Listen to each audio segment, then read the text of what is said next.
Welcome to the Redacted Culture Cast. I am your host, Forrest. You can figure out the rest. And then today, my guest is going to introduce himself. Yeah, Chris Blau.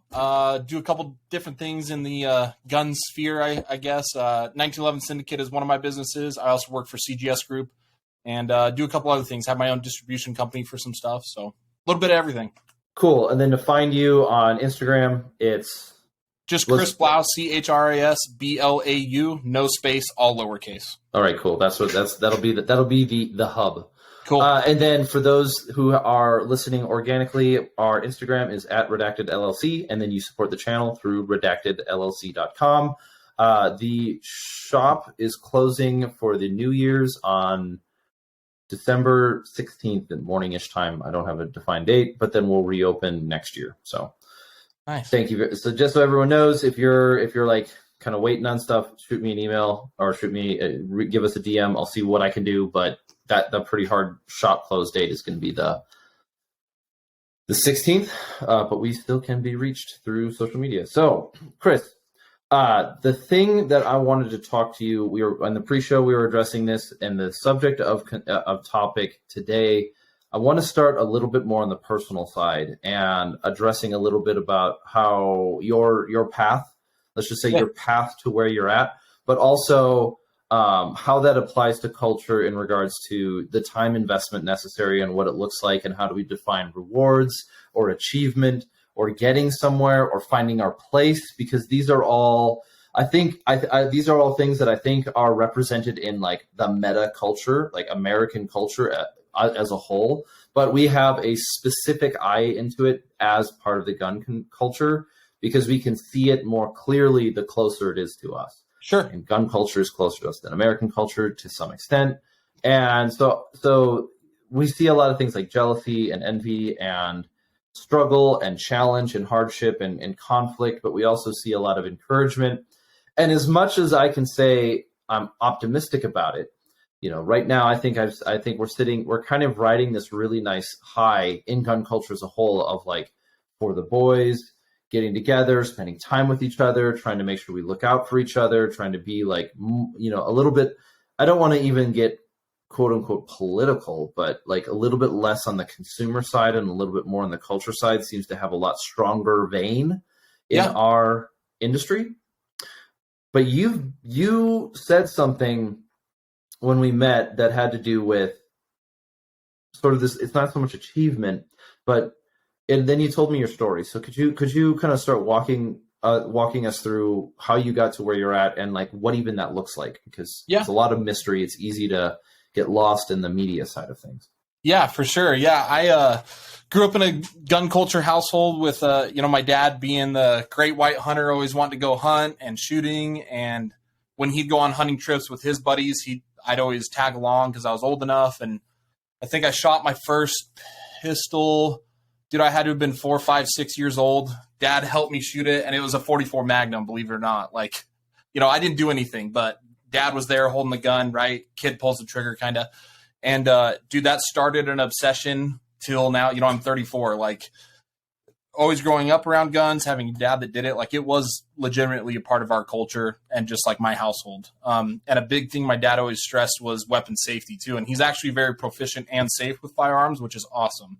Because sometimes you hear that and like some people's definition of safety might be a little different than others, right? But yeah. I mean, there's definitely safety, and then there's just like over the top safety. I think like almost like a perpetual fear. But because I grew up in a home where firearms were a part of the home. Like I shooting a 22 at like 5, and then we moved out into the countryside, and so we got to like grow up with a rifle in my hand. It wasn't quite Huckberry Finn kind of stuff, but it was I appreciate it. My dad taught me a lot, and I was fortunate enough to, when I made mistakes, they were able to be corrected. Yep. Right on. Yeah. And so since then I got into the gun industry. I started working behind a gun counter probably a decade ago is what I tell people. It's probably closer to 11, 12 years now. And it was just a local shop here in Phoenix, just slinging guns. And it was my first gun industry job. I decided I wasn't going to go to college and go that route. So got a gun industry job. and realized how little money there is when you're working behind a gun counter. But kind of worked my way up, worked at several different shops, and made the connections, kind of got a reputation, and just, I don't know, kind of built myself up in this local Phoenix area as kind of a gun guy for all my friends and acquaintances, and just in the gun culture kind of here in Phoenix. And then 3 years ago, started a real estate business, actually. 1911 Syndicate. We review guns and gear on YouTube as a way to drive business towards the real estate. So if you watch our content and you're in Utah or Arizona, or we have affiliates located around major military bases around the country and would like us to help you with real estate, that's us. And so it's real estate for like shooters, basically. And reason we did that is, one, most real estate agents have slick back hair, driving a Mercedes. That guy's probably not going to connect with like a former Army Ranger when he's looking to buy his house, as well as like someone who's in the culture a little bit does, right? And so, like, you know, I wear a t-shirt and jeans when I go to sign paperwork for houses. This is how I show up. Like, I'm myself. I'm very much me. But also, we kind of saw a little niche that wasn't there. Like, say you're deployed and your wife is moving from Fort Campbell to Fort Bragg for whatever reason. You change duty stations. Like, it'd be nice to have someone you trust on both ends to help your wife while you're overseas, right? On top of that, we work with law enforcement, military, first responders, and shooters. So cops, I mean, very, not cliquish, but for lack of a better word, there's cliques like that. And if you get in good with one cop and you take care of him on his house and really, you know, go above and beyond like we should, he then tells his cop buddy who tells his cop buddy, and it just kind of spreads from there. So it's a kind of weird underground, grassroots, niche way to do real estate. And that led me to CGS. So for probably the first 2 years of the Syndicate, I still work behind a gun counter full time, as well as did the YouTube stuff. And I fly to Salt Lake City to film once a month for the YouTube channel, because my business partner and our whole film crew is in Salt Lake. So through that, I reviewed a bunch of the CGS suppressors and fell in love with the people first, and then fell in love with the product. CGS was started by a bunch of former special operations guys, and you know, at the highest level, and they make products that are, you know, at that level too. So we 3D print all our products out of grade 5 titanium, which is pretty cool. And we can get into that later. But long story short, I guess, is each job I've had has progressed me to the next stage. And CGS, I came onto them, onto their team March of this year, so March of 2022. And for someone who's worked behind a gun counter for a decade, that is the like epitome of a gun like community or gun sphere type job. Because that's like, for me, that was the ultimate. Like, hey, if I could ever get to this position in the gun industry, that would be my like dream job. And CGS is my dream job. And what's funny is I felt like I kind of achieved that. And in reality, all that did is open up 30 more doors to some other stuff. So like, it's funny how certain things in life, you're like, oh, this is it. This is the top. And like, I'm not joking you, like 2 weeks into working for CGS, I was like, oh, this isn't the top. Like, there's other avenues that this opens up for me. And I'm very blessed to work with CGS. I'm going to work for them as long as they'll have me. But yeah, I don't know. That's kind of my whole story. Long story short, I guess. All right. So did you, when you were walking through this 10 to 12 year route, at what point in time did you start seeing it in chapters, or was that never the case? Is that because you kind of described it that way? Like, I got started and instead of going to college, I kind of moved my way through a couple of gun shops, and you said I worked my way up, which me looking from the outside in, I don't know what that looks like. Yeah. What is it when you, like, I guess looking back, like what does that mean? Is it because you're developing a reputation, and reputation is so much here. Like, yes, there's no getting around it. Yeah, so it started with just working behind a gun counter for like $12 an hour, man, with a mortgage, car payment, wife. Like, dude, the struggle is real in the gun industry. And you actually said this in the podcast with Alex, like the gun industry is notorious for underpaying their people. Oh, absolutely. You can easily say 40%. If you do something in this culture and then you go do it outside, you will almost always double your paycheck. Sure. It's ridiculous. Yeah. And so that's where I started. And then I had a buddy of mine opened up a shop that he was like, hey, you've been in the game for a couple years. I need someone to help kind of build this shop with me. Are you interested? And I was like, heck yeah, what's the pay? Bump up to like 15 an hour, right? So like not much more, but helped him stand up that shop. And then I just kind of hit a place where I'm like, dude, like I can't make money doing this. Like I really can't. So I thought I closed the chapter. I skipped over this. I'm sorry. I thought I closed the chapter in the gun industry and I got into canine training. And for about 6 years, I trained canines.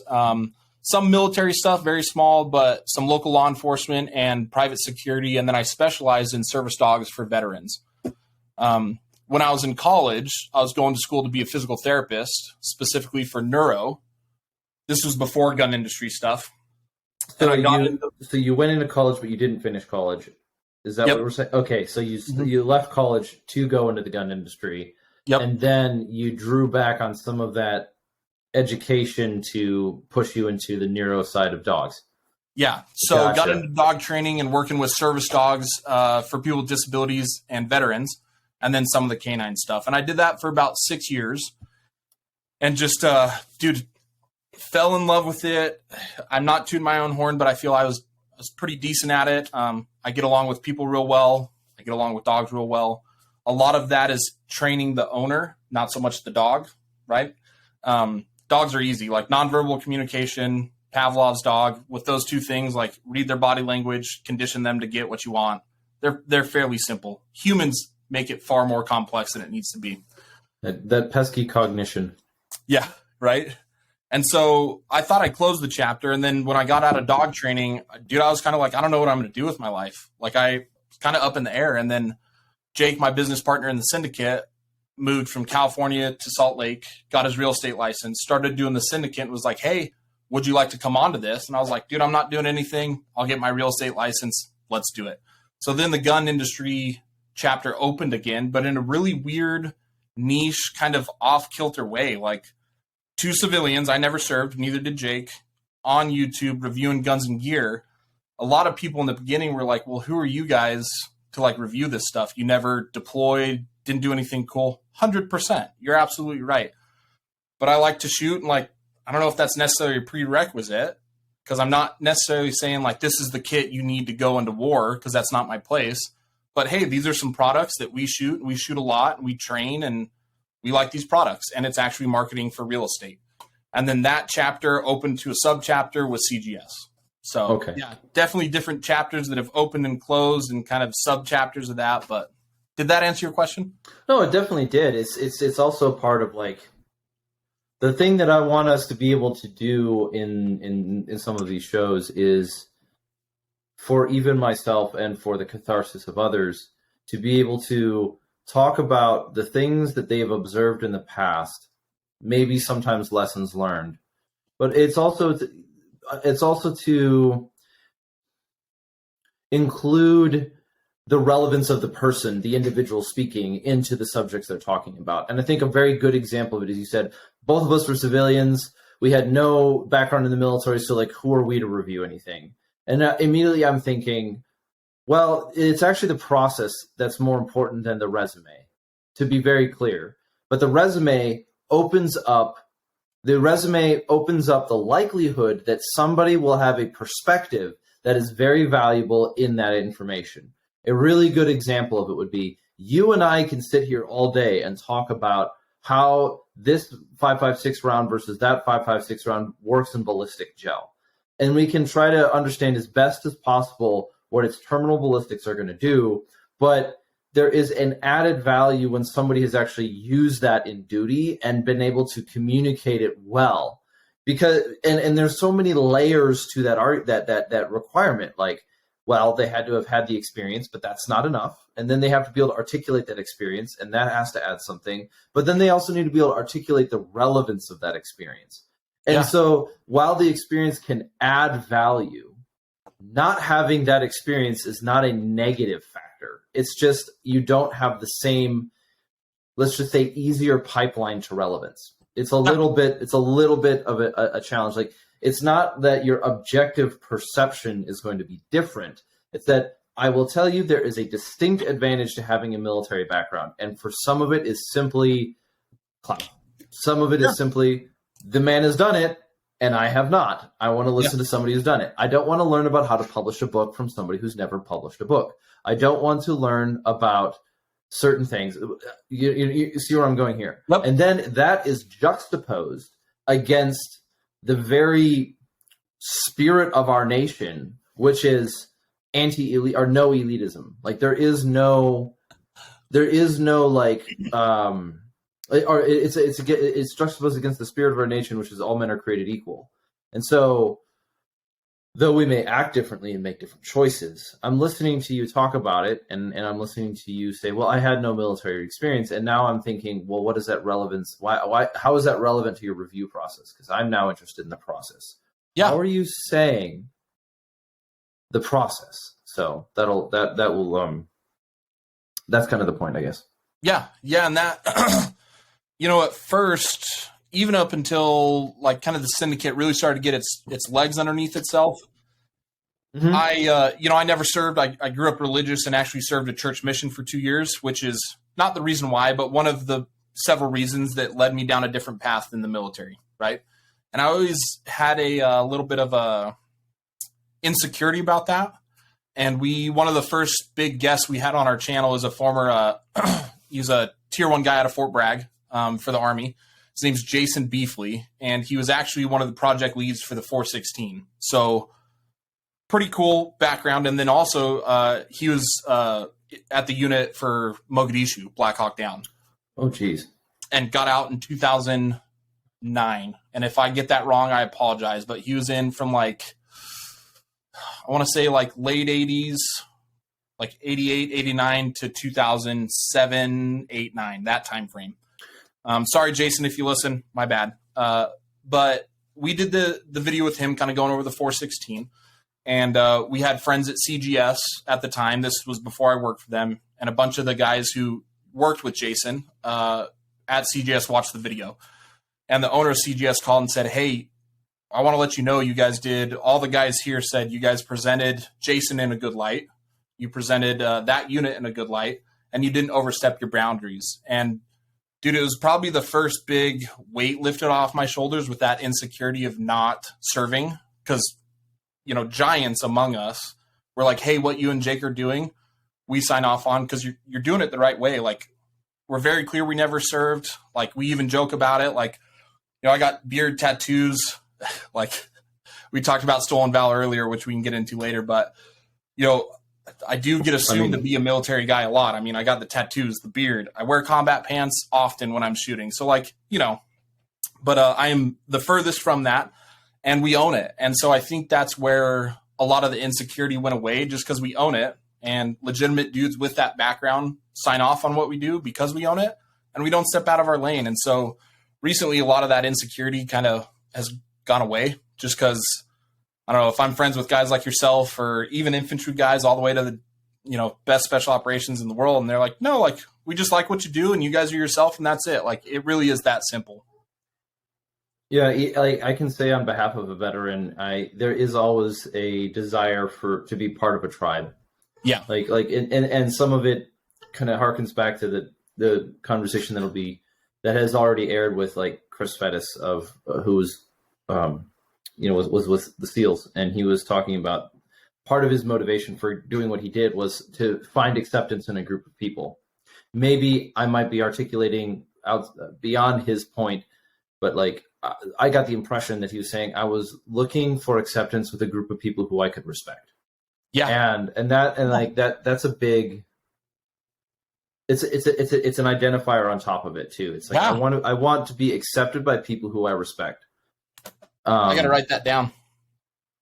Well, thank you. That's his communication. So if I'm adding words to his thing, I apologize. But if not, I think, I guess I got, we have to have this conversation again, so we'll figure it out.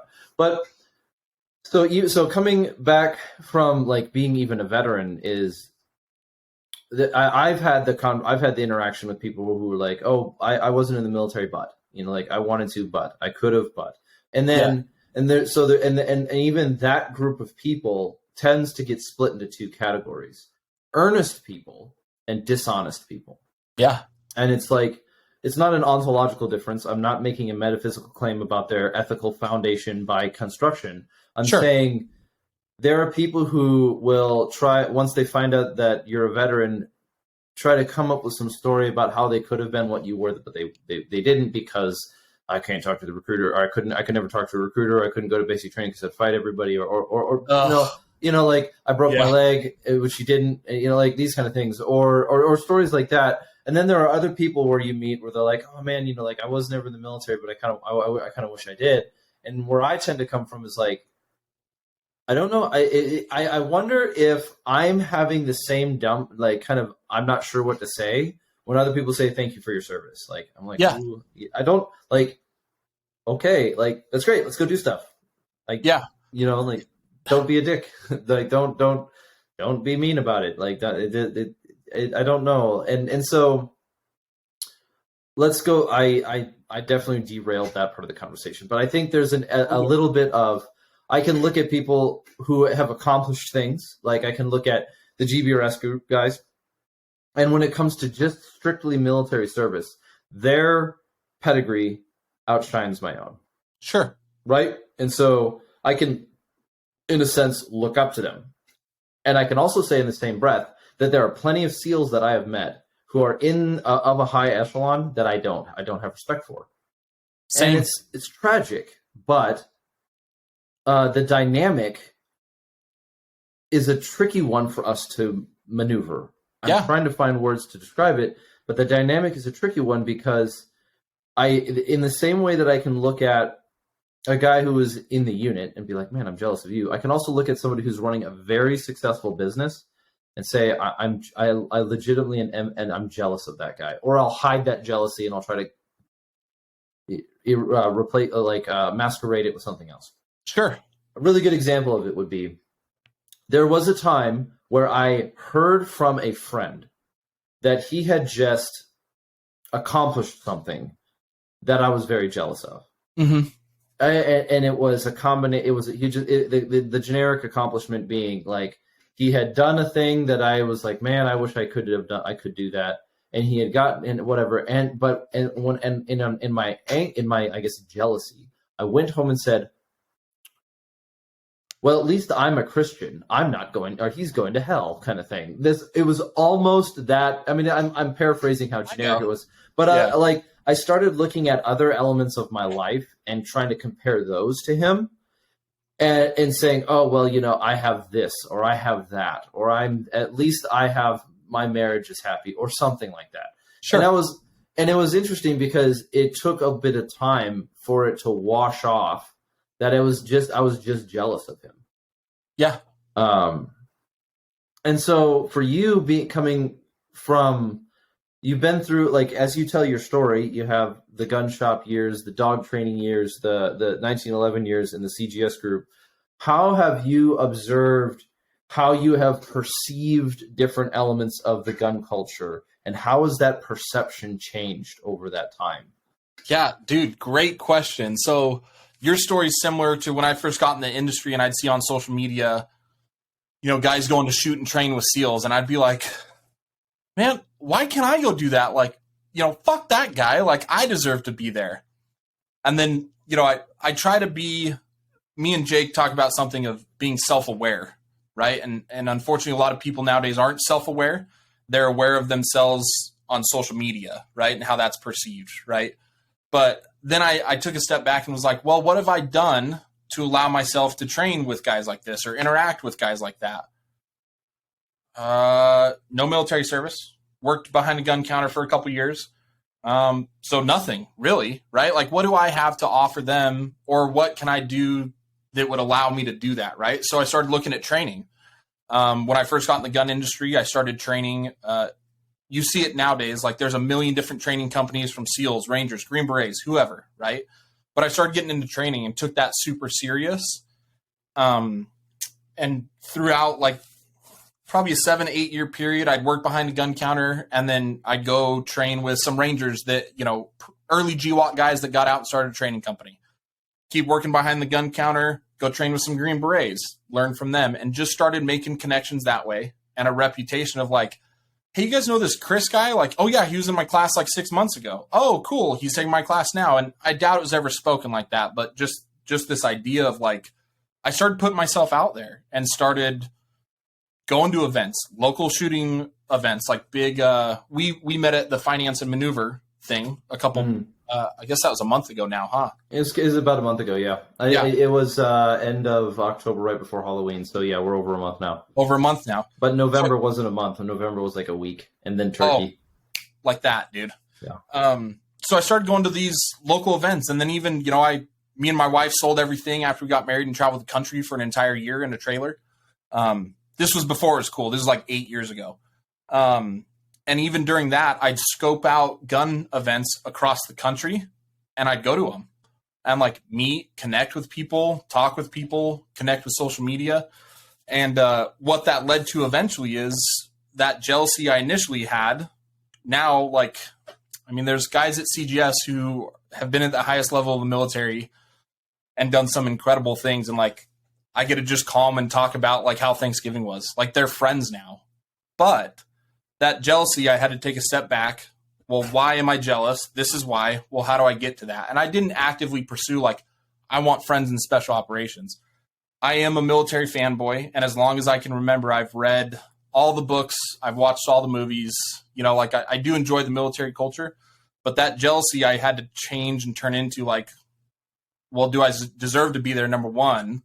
And whatever that definition of deserve for you might be different for me, but also, like, everyone has that capability. And I see, I get now with CGS, like when I came onto CGS, here's a great example. I got a bunch of DMs like, dude, you're so lucky. I'm so jealous. Like, how'd you do that? Like, I wish I could get a job like that. You can. There's just a path to it. I don't think it'd be right for me as soon as I got in the gun industry to go straight into my position at CGS because I don't know anything, right? I've taken a decade of learning and working in the gun community and gun sphere and working with, trainers and different guys in the military to build myself to be in a position where CGS was like, oh, you want to work for us? Well, we see something in you because of your background. Let's make this happen. Right. So like, I don't know if that was on topic or not, but like the jealousy. It is. No, I think I have a way to, well, I do. I know where I'm going with this now because I'm thinking about it this way too. What does veteran status imply? Is that you already have a time investment. Yeah. Right. Yeah. So like it's the cost of entry is maybe a way of saying it, but there's you already have time investment. So like I've got just shy of 5 years in the military in a frontline special operations unit. Okay. So within gun culture itself, what that means is I have 5 years of investment. Yep. What it doesn't mean is that I have 5 years of investment on the full culture side because my culture is microcosm. Very small. Right? Very small, right? So I could still make jokes with most Rangers, but still the point being said is I'm thinking about this in sense of like time investment and what do I have to offer and what is the value that I'm bringing to the table and how is this conversation going? And because value is one, that's I think that's a marketable skill. That might be how a marketing agency would address it. But time investment is the tricky one because there are not all. One, you run into problems. Not all time investment is equal. That's all, and that's a really hard pill to swallow. Like that, it's a hard pill to swallow because, I mean, how many years behind a gun counter would you have to put in to equal 2 years of combat experience? I don't know. Is there even an equivocation? Probably not. They're probably different. Yeah. But that's the challenge that we're facing is that, like, I think of it this way. You're coming from a military unit, you at least have 3 years of investment. That's just, it's like, and given you could have gotten out, you could have been kicked out, you could have been lazy. But that doesn't make you a valuable asset. That's it. And that, I call it a barrier for entry, right? Like the barrier for entry for me to get to a position like I have at CGS was a decade of learning, training, working, building a reputation, making the connections, right?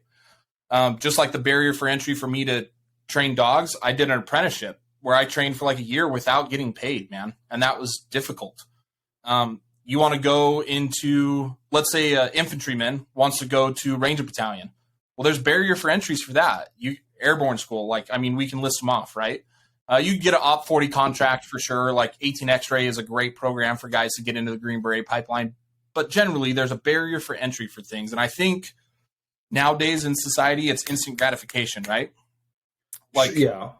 And I think that does subconsciously play a big part, because when guys DM me and they're like, dude, you're so lucky. Like, I wish I could get a job like CGS.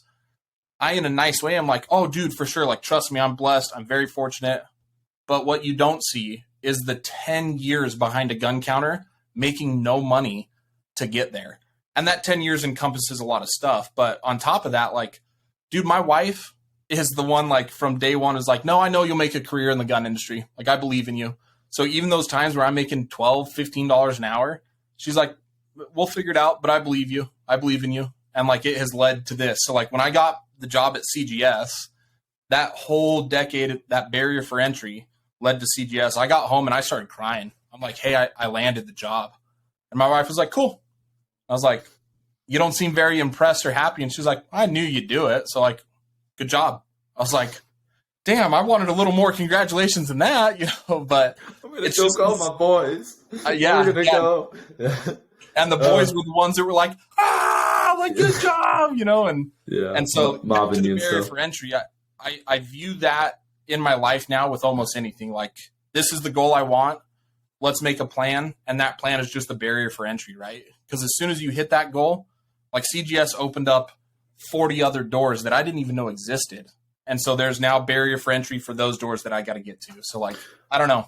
Okay. So that, using that as a metaphor, yeah, you like using because the doors versus barriers to entry can be, I think I get it, but like the door, usually when people say a door is open, they're talking about a new opportunity. Yes, new opportunity. Sorry, but when they're referring to a door being opened in a new opportunity, what the metaphor does not have the material necessary to describe the sacrifice needed to go into that doorway. Yes, and so this is a question, and I fully admit it's an ambush question. Yeah, but I know I've read a number of the books. I'm wondering if you have, but there's a number of books that you read where it's like how to make friends and influence people, or Rich Dad Poor Dad, or sure, these sort of like these business achievement books, like and there's other ones where you've read of, like, Navy SEAL Jocko Willink's book, Extreme Ownership, and you have a lot of these books where when you read them, I have to be careful, because it's easy to become jaded and spoiled a little bit and say, yeah, but you're describing this after the effect, not while you're in it. Yeah, and I'm trying to be in it right now, and I don't know what to do, or I don't know how to change my emotional state to get myself to do the thing that I don't want to do, or I know I need to do, or whatever it is. So, and I think in some sense, within the microcosm of gun culture, when I say something like investment, like you say something like 10 years of investment, I wonder how much the person you're talking to or an audience would say, yeah, but you're already there. Of course, you have the convenience of hindsight to look at how all those things worked out to your benefit. Whereas I'm in the trenches right now and I can't see past the next hill. Yeah. And so when it comes to that time investment, if you were to go back and talk to yourself in a way where that your past self did not know that you would achieve things, so that they didn't have the advantage of cynicism to block you out, what would you say to yourself? Yeah, dude. Questions, man. Holy smokes, Forrest. Like, great question, dude.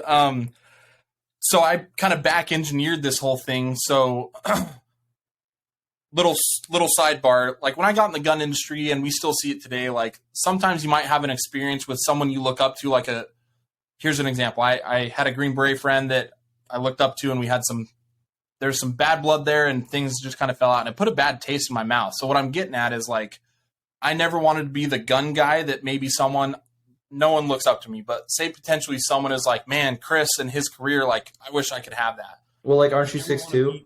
Say again? Aren't you like 6'2"? 4. Yeah, 6'4". So I have to look up to you. I'm only 6 foot. By default, yes. Mm-hmm.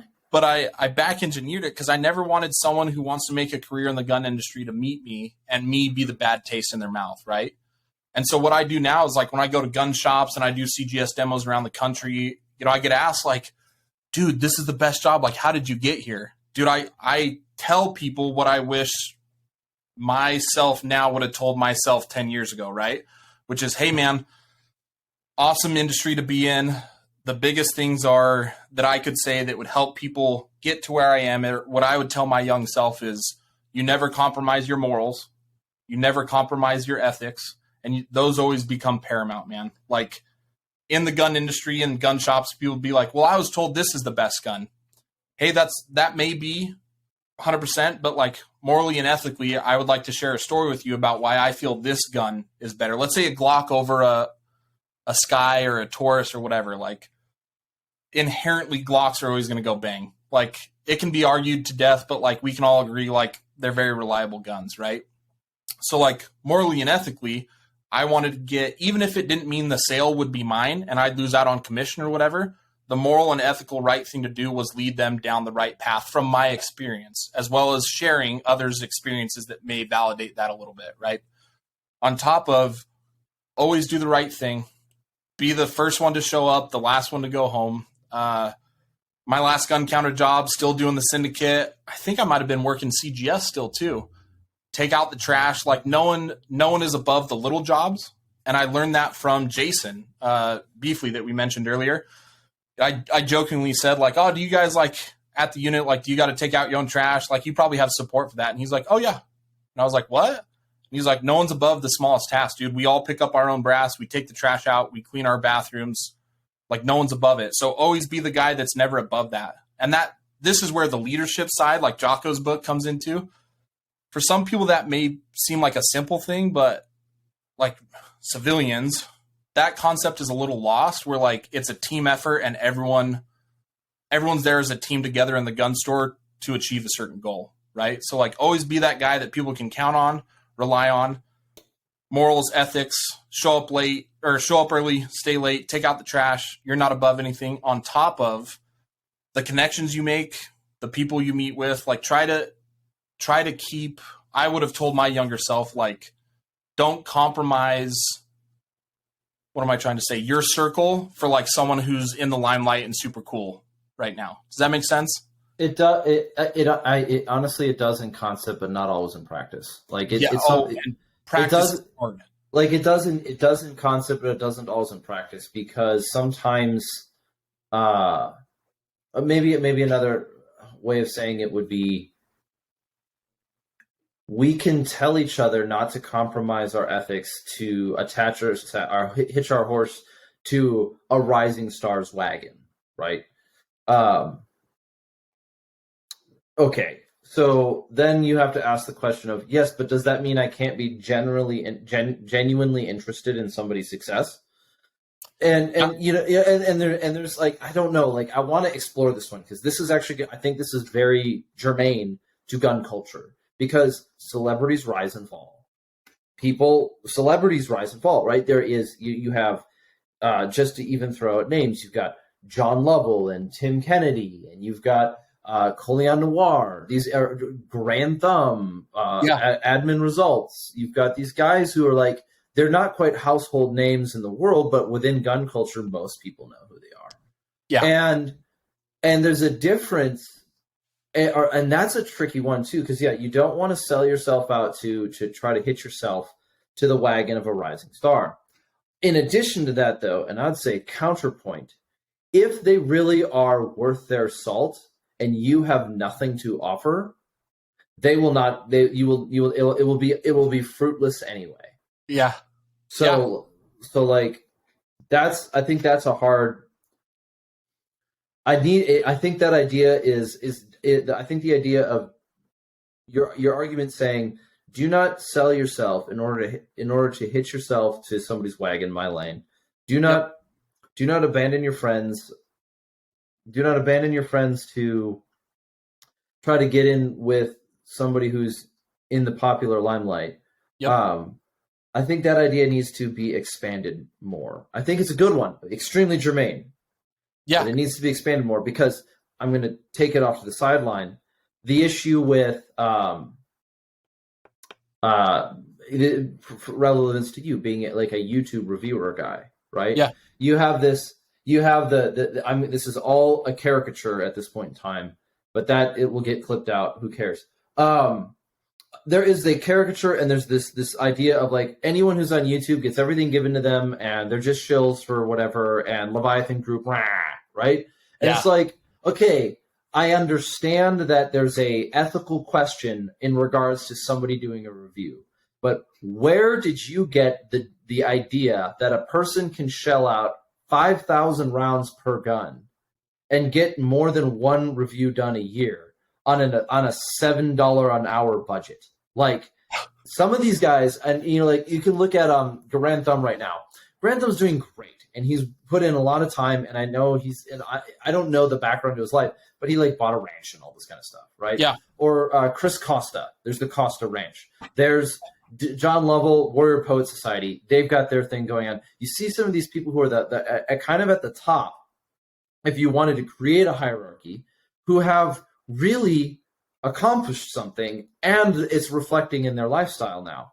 But this idea that everyone who reviews a gun on YouTube or on the internet or whatever, or in a magazine is a shill, is like, that is a very underdeveloped concept. It's a very underdeveloped concept because there's expenses, there's time, and it's not easy. It's not easy because you do know your conscience is on the line.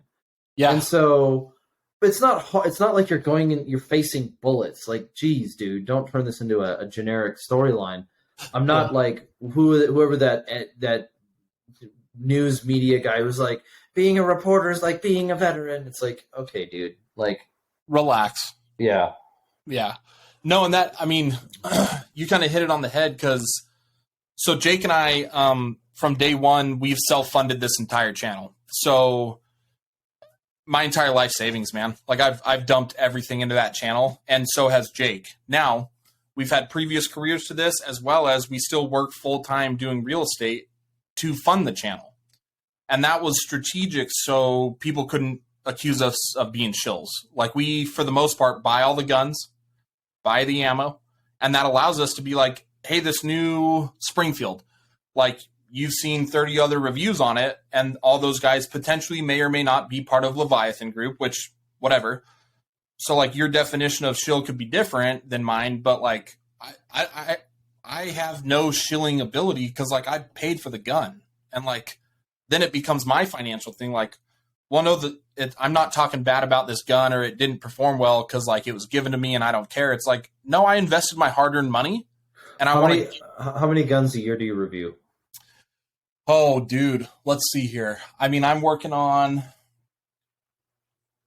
5 guns right now, and we review. So we release 2 videos a week. So you're looking at, 100 reviews. How many of your videos are firearm specific reviews? I'd say probably 3/4 of them are specifically a firearm. All right. So we've got 100 videos a year, because 2 a week, minus, let's just say, 90 reviews a year, 90 videos a year, and 1/3 of those. So you're reviewing 30 guns a year. Yeah, I'd say that. And then Jake's is doing another 30 because he reviews some guns that I don't, vice versa. So, yeah, I'd say that's probably fair. I'm playing devil's advocate here. So that's 30 guns a year. Let's just break down on average. That's something like $60,000 worth in guns, part, expenses. All right. So you already do not fit in my category of an acceptable reviewer because you have no idea what a gun costs to a normal person. You see what I'm making a devil's advocate argument. Right. So if you're saying that your company reviews 60 guns, or you review 30, you personally buy and review 30 guns a year, you spend more money on guns than I do on my mortgage. Right? Yeah. Okay. So you spend more money on guns than I do on a mortgage. And this is a metaphor. Correct. It doesn't need to be a personal attack. Now, but what I'm saying this within the concept of it being a devil's advocate argument, I'm already in a position where I'm like, dude, I can't spend $30,000 a year on guns. how your concept of value is so different than my concept of value. Yeah. So, and the reason why I'm using that as a devil's advocate argument is I'm trying to say that the concept of the reviewing culture and industry and that world is very, very, very, it's not complicated. It's very personal. Yeah. That different people have to, and I think what makes a good reviewer good is that they have a process, that they're able to present, that they're personable and they have a process. And so, so that I can look at the process and try to get as much objectivity out of it as I can. Sure. Yeah. So, yeah, I'd say my counter argument a little bit is what we are getting at with that too is we feel that maybe we're a little more less shilly, or we are for sure like kind of unbiased because we're not given this product in exchange for a positive review. I buy the product, so it's going to be positive or negative depending on my experience with said product, right? On the flip side of it too, like we do it that way because there's been a lot of time, and you and Alex, again, sorry to reference it again, talked about the like need to buy new gear and guns that we all feel sometimes, right? Yep. And so for us, it's like we weren't given the product, we bought it with our own money. So a viewer can be like, well, hey, they spent their own money on it. They weren't given it to review positively or negatively. They bought it. 2, we always talk about the relationship with the manufacturer, if there is one in the video. And then 3, we do go over kind of the process. So like, let's, I don't have it with me right now, but a pistol I'm working on a review. In the video, I'll say, hey, I shot X amount of rounds. I ran these drills with it, and kind of lay out my process for that specific gun, right? And so we just feel that our channel might be slightly different because you're not looking to buy $60,000 worth of guns. You're looking to spend your hard-earned money that you've saved up over the course of several months to buy this specific AR. I'd like to watch a review from a guy who also bought it, was not given to them, to see how they feel about it as objectively as they can. Does that make sense? Yeah. So now I'm going to do the opposite. I'm going to compliment you in saying like that. I think is where you added value. Is that you said it's not where you added value is, I think in my opinion, where you added the most value is you said you're very public about your process. Yeah. And where you come up with your conclusions and how you describe that thought process. That for me, for where I'm at in this culture, adds the most value by far. Because you can tell me your background, and that helps me inform how I evaluate your process. And then you can tell me what you paid for or didn't pay for, and that's going to have a very small effect unless I have additional information. Like if 6 Hours sent you an MCX Spear LT and they just sent you one, that wouldn't affect it. But if they sent you with a letter and $10,000 saying keep it, oops, we lost it off the truck, that would also change my opinion a little bit, but it would not change my opinion of your review but it would color my perception of what I'm going to do and how I'm going to understand it. And then also I get to say from my, position of privilege here in my fancy leather chair in my library, I don't review leather-bound books. But Chris, I don't review guns. I review gun reviewers. Oh, so it's a bit of a joke. I'm enjoying having the conversation, but not to get too far from it. This avenue within the culture is somewhere where I think I'm actually encouraged by, and that's because whether it's you and I, or it's other people on the internet, or it's in the forums, it's over a beer, it's in the backyard, wherever it's happening, I think that this conversation that you and I are having right now is being had elsewhere. I know it is. And the reason I know is because in our YouTube comments, so every time we drop a video every Tuesday and Friday. Jake and I that night get in and respond to comments and talk to people. Like we engage heavily with the following. I mean, like religiously. And then when we do a premiere video, as it drops, we're in the live chat talking to people. And oops. I did publish a couple of these as premieres, and this is how new I am at this. I didn't know you could actually chat back to people during a premiere. Yeah, during your premiere. Yep. In the little comments box. Cause if the video is 10 minutes long during the premiere, you can only fast forward as long as the video is. So if you drop a video at 5, if it's 5:05, you can only get up to that 5 minutes. You can't get the full 10. So like that whole 10 minutes, we're in there chatting with people live. And it's cool. And we see a consistent thread through our comments and the lives and social media of not to point fingers, but like, you know, if a review or some big name in the industry, since you brought up SIG, I'll use SIG also. Sometimes you'll see a new SIG product and that same day there's 10 reviewers all saying it's amazing. Okay, like I'm not saying they're paid to do that or not paid to do that or they're represented by some company or not, but what we see in the comments is like, I watched some of those reviews, then I came to the Syndicate to watch their review on it because we know that they bought it. They paid their own money for it. They paid their own money for the ammo. And also, we paid 2 videographers to be on set the whole time. Like, dude, we're talking money. And so, like, I guess long story short is we see in the comments a lot like, hey, we like your guys' reviews because we feel like it resonates with us because you spent your own money.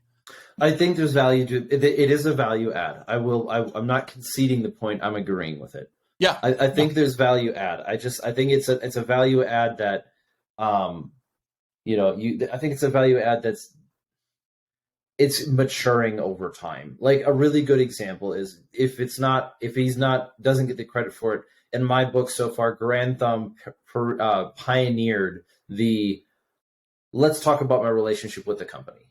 Yep. Like that was like gold standard. What? He's the gold standard. Yeah, he's the gold standard, but like he pioneered that, right? Yeah. So like you are if you want to, you can criticize Grand Thumb for not having a valuable like a really valuable review because in many ways he's kind of listing features, but there's also a little bit more to it. Some of it is just reading his body language and how he reacts to it because when he like frowns at a muzzle brake, it's funny, but whatever. Yeah. But the thing that really set him apart early on, I think, was when he said, now let's talk about my relationship with the manufacturer. They sent me this in 5,000 rounds. They sent me this in 200 rounds. They sent me this and we did this. Like, okay, that was a value add at that point in time. Sure. Yeah. And I guess steal is the best word. Like we kind of stole that, like, cause both Jake and I watch other YouTube, you know, and not as much as I used to, cause now it's become work. Right. Yeah. But we were like, hey, we like that Grand Thumb does that. Like, and when we first started, we'd always say like, hey, like, you know, Flannel Daddy says, we're going to say it too. This is our relationship with this company. Yeah. Out of respect. And you give them hat tips. So it's good. 100%. And then on top of that, not only do we kind of give the relationship, but we've been honest, like SIGs does not like our channel because we reviewed several SIG products that Jake and I weren't fans of. And that's okay. Like, this is my opinion as a dude who lives in Phoenix, Arizona, and I have no influence on anyone, right? But we are kind of a wild card, which is why some companies work with us and some don't now. Like another one, the Springfield Prodigy. We got a lot of comments like, are you guys going to review that? Are you going to review it? We've reached out to them multiple times in multiple ways on multiple different avenues with no response. Now, I'm not saying that's because they know that they may get a positive or negative review from us, but I mean, some companies will not work with us because there is that wild card factor. And yes, we have that. And then there's another factor that I can definitely add in is that a lot of this is reputation and network based. Like you have to know somebody there, right? It's not, you can't just swing clout numbers all the time. Correct. So whatever. And even that being the case, kind of like there is a value to reputation and clout being separate, but we can even try to diagnose that differentiation another time. But there is one thing that I know to be true. There, as much as there are trends and circles in gun culture writ large, there are trends and circles within the gun industry when you get onto the manufacturing level. Yep. And Springfield is one of those. A really good example. My experience with Springfield, was it Springfield or Smith & Wesson? It was Smith & Wesson. My experience with Smith & Wesson in the past is that they have preferential. They have some people that they just don't like to work with. Yeah. Or they have a circle of people that all know each other. And that's just how it is. Like, if you want to get rid of that, go watch Equilibrium. You will hate life because that's the world that you're trying to produce. Not with the cool gun kata crap, but with the like everything is flat. Like it is the price of having freedom in this culture and in this world is that people will build cliques, and sometimes you won't like it, and sometimes you will. Sometimes you'll be in it, and sometimes you won't. And sometimes it's gross, and when it becomes tyrannical, it's even worse. But that is the cost of freedom. And then so like I know Smith and Wesson when I was over at Recoil at one point in time we were like looking at something. I was looking at doing something with them, and the whole thing fell through over really a non-issue. And it wasn't about the review; it was actually about something else. But it was like, oh, you require this for us to do the review? Then no, I don't need to send you my driver's license or what. It was something. It wasn't that simple, but that was the point. Is like we were like they had announced something. We were going to do something. I was going to do something with it. We were going to do something with it, and then the process of because this is actually one of the things that differentiated Recoil as a magazine was they had a certain reputation of they don't pay for reviews. They don't get paid for reviews. Let me rephrase that. They don't get paid for them. The company, you cannot pay. You're not supposed to be able to pay Recoil to put your gun on the cover of their magazine. They get to choose it, or the editors. That's something that I understood as something that set them apart within the culture. You can't give them $10,000 to get your gun on the cover of Recoil. They have to like it and want to put it there. Cool. So that's cool. Similarly, like I just talking about like YouTube stuff and how that works. Like it is interesting when I can't even give an example, and I wouldn't want to throw anyone under the bus, but like say X gun reviewers, like I wasn't paid for this review, right? But if you find out they're like maybe sponsored by someone, so the money was given to that sponsor, then given to them, does that bring your perception of that review down, neutral, or go up? Like, how do you feel about something like that? Me personally, like if a person wait a minute, the easy answer is follow the money. Is there a conscious knowledge that if I say this, I get that? That's that. Because you really have to break shilling down to what it is. Yep. Not about what it looks like, what it is. It's you're paying me to sell my audience a thing that isn't true in exchange for money. Correct. That's all it has to be, right? Yep. If you at CGS make a gun or a suppressor that takes a supersonic 5.56 round and eliminates the decibels to 0, it is less important whether or not you pay me to review it, and more important if it does it and I say it. That's the issue. So, that's where I find the ethical problem in it. Now, I'm also coming from a position of, let's just, be political and of privilege in a sense, but that is where the issue of shilling is. It's you are lying about objective reality in exchange for money. It's no different than when a politician says, we're not going to tread on your rights, and the first thing they do in office is vote to take away your guns. It's the same thing when a company says, we're fighting for you, or, the NRA says, we're fighting for your gun rights, and then the moment Donald Trump gets into the office, they're like, ban bump stocks because we don't like them, because we're fuddly, or something. It's the same thing. The issue isn't that money was exchanged. The issue isn't that a person has power. The issue is that they're abusing that power. The issue is that they're lying. And so that's where I find the major issue. Now, it's hard to prove. It's really hard to prove because I can just be wrong, right? If lying requires, this is an epistemological argument, but if lying requires consciousness, I need to know what is true and then say something other than the truth, not knowing I'm doing so. And then also in exchange for something, now I'm lying for profit. I'm doing a show. But if I'm just wrong, oh well, this gun this gun has a barrel life of 80,000 rounds, and I shot 100 rounds through it. Well, you're saying it has an 80,000 round barrel life, but you only shot 100 rounds through it. Well, yeah, but like that's what the manufacturer said. Okay, that's not lying. You're not shilling. You're just stupid.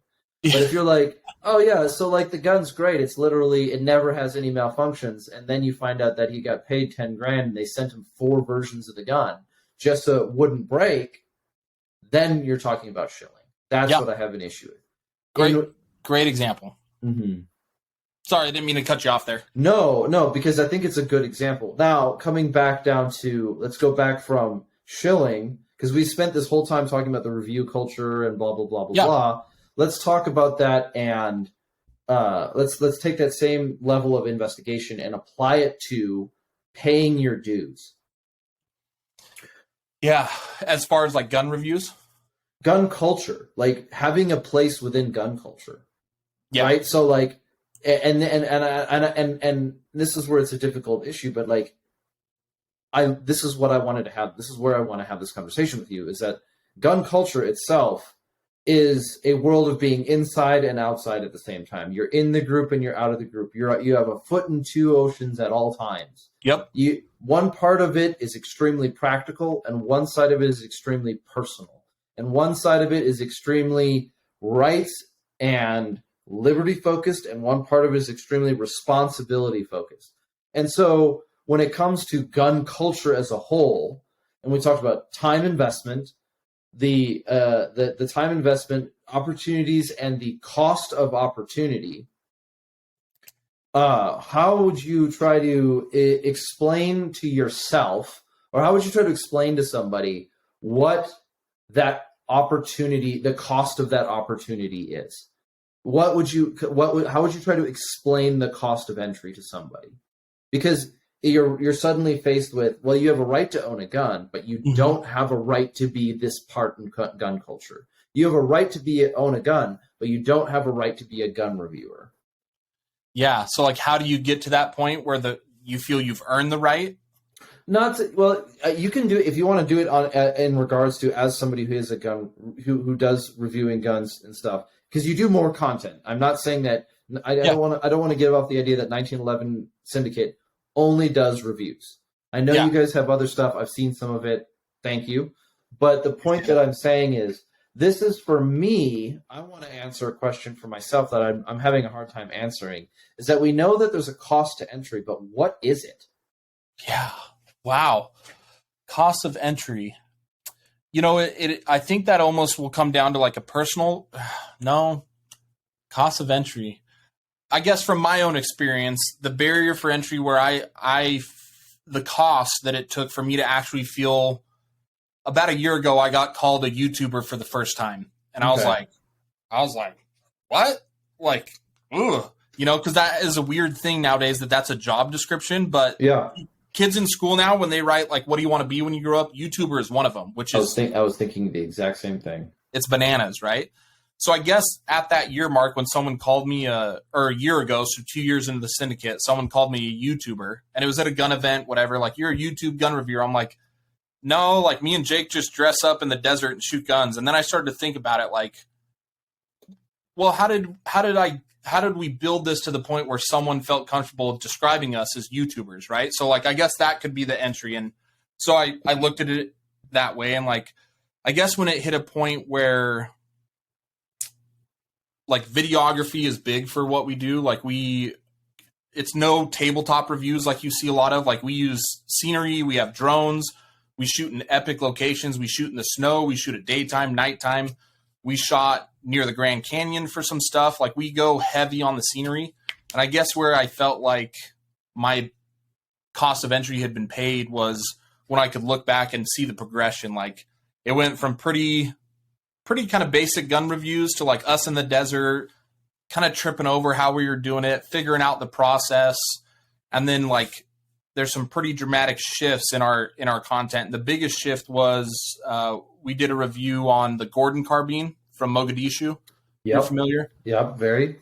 And I'm that coming was from 375. Well, I knew a guy who was there. So It's like it's definitely one of those things where it's like, oh, I know. Gotcha. Yeah. Just making sure. I'm transitioning from conversation mode to judgment mode. Oh. Okay. Or is there a mood lighting button? No, we don't have to. Go ahead. I need to build a new office and right, new with new lighting. Yeah, with with a Trump button instead of getting a Diet Coke, I get mood lighting. That'd be awesome.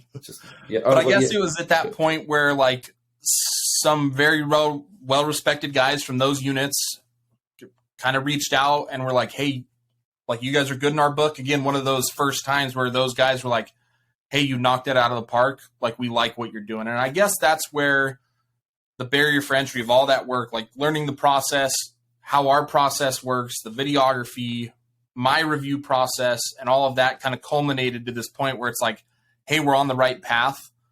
Like we're doing the right thing. So I guess the cost of entry was just kind of learning over a year and a half, 2 years of like what our process is, where the niche is in this gun review space that we fit, knowing that we fit in that, but willing to step outside of that too with some different off-kilter things that we do, as well as getting legitimate guys, you know, however you define legitimate. For me, it's like, you know, those guys that were there that day saying, hey, you presented that rifle in the story in a good light. So I guess it's an ongoing thing, potentially, with depending on what we're working on, right? Yeah, okay. I don't even know if there's an answer in that, man. I'm sorry, that question is difficult.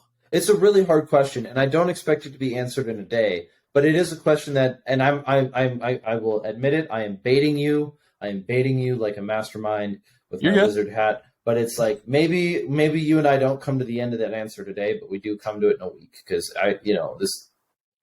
it'd be great to have you on again.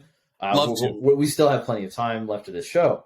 So the point, but it's like maybe that has to be tabled. But that has been a good question that.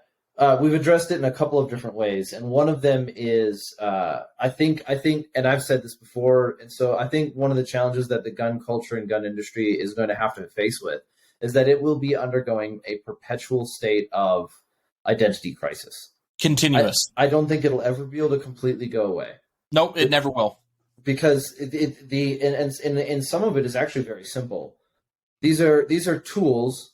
Gun culture is a culture around tools, but also traits and character qualities and honor or something. And there's more to it.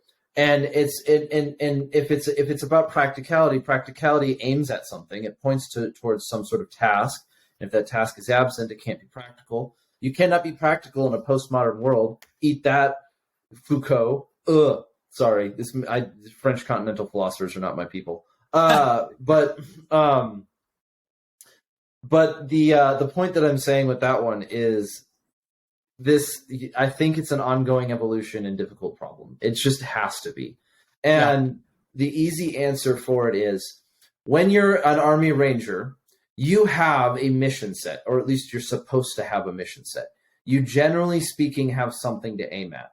If you're in basic training, it's get past basic training, get to airborne school. If it's at airborne school, it's don't fail airborne school. If it's Ranger selection, it's pass Ranger selection. If you become a private, it's get your tab, get to the point where you can get your tab, get your first deployment done, or whatever it is, get your Ranger tab. Once you get your Ranger tab, it's get your squad leader time. Once it's get your squad leader time, it's consider a specialty, or it might be, I don't know where it is now because it's been like almost 10 years since I got out. But there is, and then there's like, well, there might be this. There's the unit, or there's this direction to go, or there's I could segue into, I could break away from the operations side and go into physical therapy. I could leave the military and focus on veterans. I could blah blah blah. But for the military, one thing that it's supposed to say, I think that it's idealized as providing, as much as people say the brotherhood, is also you have a framework. You have something, you have a target. Well, you know what? Oh, God, I don't know what to do with my life. Well, how's your PT test? Well, I'm at like an 80%. Get it to 100. There you go. You've got a task for the next month. Shoot, I don't want to have to put up with that. The real world. Oh, man, I'm kind of aimless, and I didn't have a rite of passage. A rite of passage is a barrier to entry. I didn't have a rite of passage. There is none. Nihilism. Just there is nothing. Oh, there's no rite of passages are condemned in this world. Make your own, dude. You know, I don't know. It's like, go start your own Fortune 500 company. Go establish 2,000 years of historical precedence on your idea. I don't think it's easy, but we have to try. Yeah. And so when it comes to gun culture, yeah, absolutely. We're going to be undergoing an identity crisis, and the wolves will be at the door, and the critics will be there to tear you down. But goodness gracious, at least some of us are trying. Yeah. At least some of us are trying to figure it out. And I actually think more of us are. On the public side, like you and I, on the private side, whether it's the Firearms Policy Coalition, to people who live in a small town who are like, you know what, I do actually care about my neighbors. So yeah. I'm not a pessimist in that one. It's just difficult. Yeah. And I guess now as you're talking and you made up some good points, like I think maybe the progression for us too is like I think this is maybe potentially a big part of the answer is like, well, the barrier for entry or the cost could just be you achieving the certain goal that leads you to setting a next goal and going the next step. So like a good thing, like beginning of 2022, I set a goal that we're going to get into creating night vision content for free, which cool. How are we going to do that? Right. I got nods. Let's go do some stuff. Dude, down. I got 1531s and some RNVGs recently. We just filmed our first nods content a month ago, which was awesome. But I then, again, back engineering everything. Well, this is the end goal. How do I want to get there, right? Do we have enough content and good enough content that a company could see value in sending us units to review, right? I mean, that's a big question because if you're looking at 1531s, minimum, you're at 10 grand. Like, oh, yeah. Right? 10 to 13 is about the average right now. So what have we done that's going to have a company see like, hey, there is value to us sending these guys some units to create content for us, right? Yeah, and with night vision being sort of the for a minute I got a little choppy. Talk for a second. Yeah. No, okay, we're good. So and there's an element of night vision being sort of the cutting edge of the industry where it's ripe in the picking for somebody who's done really, really well financially to try to flood the market to win their corner. Yeah. There's a lot of these small night vision assembly manufacturing kind of companies popping up. There's a lot of those, and then there are also big names, and so there is a lot of room for if you want to live on the frontier, if you want to be a frontiersman, you're going to have to put up with the wild, dude. Yeah, it's a fight. It sucks. Sometimes you just get crushed. Yeah. So night vision terrible. So. They are, but night vision is that frontier right now when it comes to the gun culture, because now it's here. We can have it. It's expensive. Yeah, it is. It's expensive. It's still achievable, but it's expensive. Yeah. I mean, let's like you want to make a silly comparison here. Here's a goofy one. Like what was it? What was the average cost of a middle class starter home in 2000? Oh shoot, dude! Like $170, $170,000. About 150 to 170. I was 12, so 150 to 170, somewhere around there. 150 to 170. Okay, so a starter home was 150,000 in 2000 and in 2000, right? Yep. You couldn't buy an AR-15 because of the assault weapons ban, right? But if you were able to buy one, the off-market price probably around $1,200, $1,500 maybe. I'm guessing. I'm kind of making an assessment. So that's like 1% of the cost of your house. Yep. Was a gun. Okay. A pair of night vision right now is $10,000. A starter home is $400,000. So what percentage is that? So it's like 2%? Yeah. 2% of the cost of your house? It's expensive. There is a barrier to entry. It's expensive, absolutely. But the price is coming down. It's becoming more achievable. And I think when it comes to the cost of things, I'm no economist, but the way that I see it is that the cost of valuable things is going up and the cost of frivolous things is going down. Yeah. I think that's generally, again, not an economist either. With recession and certain economical things, I think that's the trade-off, right? Is we have a period of frivolous spending where people are, I worked the gun counter when COVID popped off. We had 100 people out the door from open to close for 6 months. And I'm not exaggerating. I mean, on average, I'd sell 30 to 50 guns a day. Yeah. And if you're at a store that had commissions, that's not a bad day to be alive.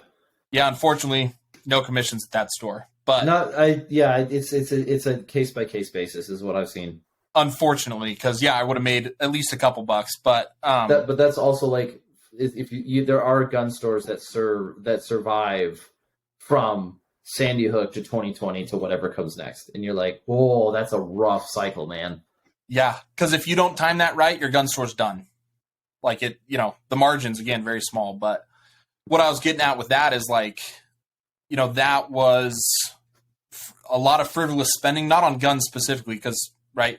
But I mean, I remember 2020, 2021 thinking like, none of these people are working. Where are they getting their money from? And how's everyone buying new cars, new houses, new this? I mean, ATVs were sold out everywhere. Motorbikes were sold out everywhere.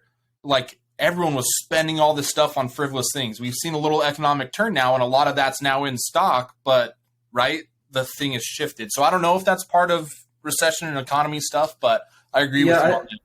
Yeah, and as much as that we could get into like a conversation about economics, my general perception is that like my general perception feels like the things that are really meaningful are getting much harder to buy. Yeah. Because I can get a new iPhone every year, not really, but I could, and I'm not saying that that's stupid. I'm just saying I'm not thankful for that. I'm saying that the issue is that like when I want to buy meaningful things. A house, a home, a place to live, raise my kids.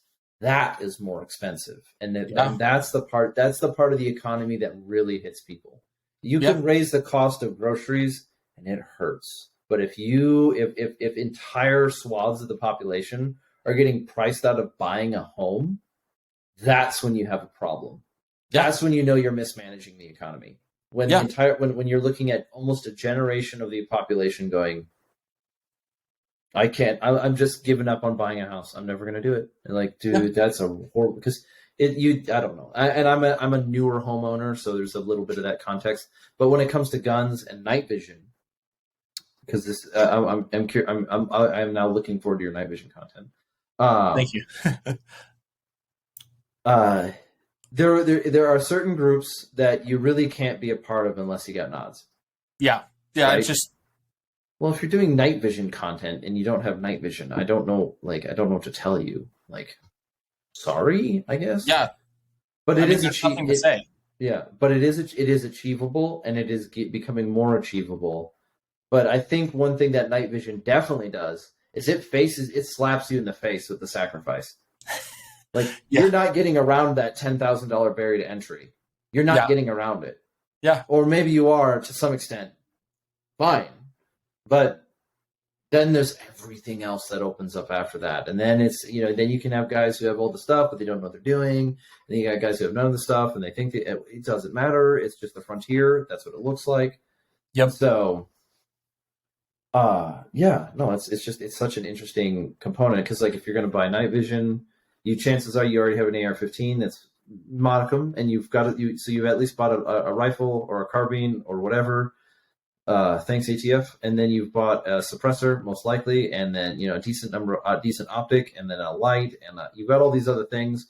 You probably have a plate carrier, you probably have a belt, you probably have a dump pouch, you probably have a holster, you probably have, and you're like, and now you're like, oh, now I need to buy a set of night vision, which is $10,000 plus a helmet, which is $1,500 or $2,000, and a mount, which is $500, and then a laser, which is $2,000, and then you're like, wow, dude, it's expensive.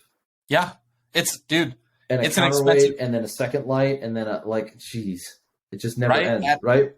Added up, and that's what with this content that we did, kind of talking about this as a whole too. I had, when I was writing content, buddies that were like, dude, I could never get into night vision. It's just too expensive. And I look in their safe, and there's a kitted out Knight's armament, not one, but two. There's a kitted out AXTS rifle, or Radian, sorry, used to be AXTS. Yep. I mean, right there's $18,000. And you're like, bro, you have a set of nods and all the kit you need right there. Yeah. So I tell people, like, my thing is get one good rifle, man. Like, it doesn't have to be a Knights or, whatever, but BCM makes a phenomenal rifle at a really good price. Mm-hmm. And one of my favorite rifles is BCM, right? Yeah. But then when you start tacking it on, like that's a way to offset costs a little bit. On top of our first video we did was the lowest price point to get into night vision. So a monotube, helmet, mount, laser. Okay. Assuming you have a rifle, right? Yeah. I didn't even dedicate ear pro to my bump helmet. I just wore Swordens that I can put a helmet over, right? So like literally the barrier for entry is like $5,000. You can get a tube for $33.50, white phos mono, which, dude, a lot of people hate on monos because duals are the cool thing, or quads are even cool now. It's crazy that quads are the flex, duals are the standard, monos are the Glock 19. Like, which great example. Dang it, it's not mine. It's not mine. I don't remember where it came from, and I don't. And if somebody wants to holler at me and say I told you that, I'll give you credit. But that's good. Because it is like even early GWAT days. The say you have a patrol element, the first and rear guy might have a mono green PVS 14. The middle guys might not have any nods at all because just at the time, early GWAT, it just wasn't that prevalent, right? My first deployment, I was driving a Striker and I had a mono. Yeah. So, did everyone in your squad and platoon have night vision? Everyone did. Yeah. I was just the new guy. Yeah. Okay. I mean, it's Ranger Battalion, so it's not the rest of the world. But like squad leaders and everyone had duals. Privates had monos. New privates had monos. If there were it just kind of, we didn't have enough to give duals to everybody, so it just trickled down by rank. That's really all it was. Yeah, and then there were rare exceptions where your position required it. So like, yeah, that's different, right? Mm-hmm. But that's the example I give is like, if you can only afford a monotube, it's a superpower you can buy. So like, I've heard that before. And I stole that from, I used to say it all the time anyways, but I recently worked with Jamie Caldwell, who's like a subject matter expert on night vision, former unit guy, does a ton of night vision stuff. He said the same thing in his class. And I was like, I'll give him credit, but I've said it before. But legitimately, like, it's a superpower you can buy for $3,000. So like, say you can only squirrel away like $200 here, $400 there. Like, dude, that adds up quickly if you follow your budget and you're, disciplined with it, right? Yeah. But again, like the barrier for entry, I think, especially when we see cool guys social media, everyone assumes like $10,000 minimum. And it's like, well, if you want duals for sure. But like, hey guys, you could get a mono, learn and train up with that, take a bunch of courses, get real good, save up your money at the same time, buy another mono and bridge them. That's going to save you a couple bucks, right? It can. Yep. Yeah. It depends on like they got the one bridge now. I don't know how well it's done, but it's the Pano bridge. Yep. And it allows you to take 2 14s and give yourself a little bit, just Pano them out a little bit. Yep. And I've heard, what I've seen little snippets about it, we're saying good things, but I don't know. I unfortunately haven't used it.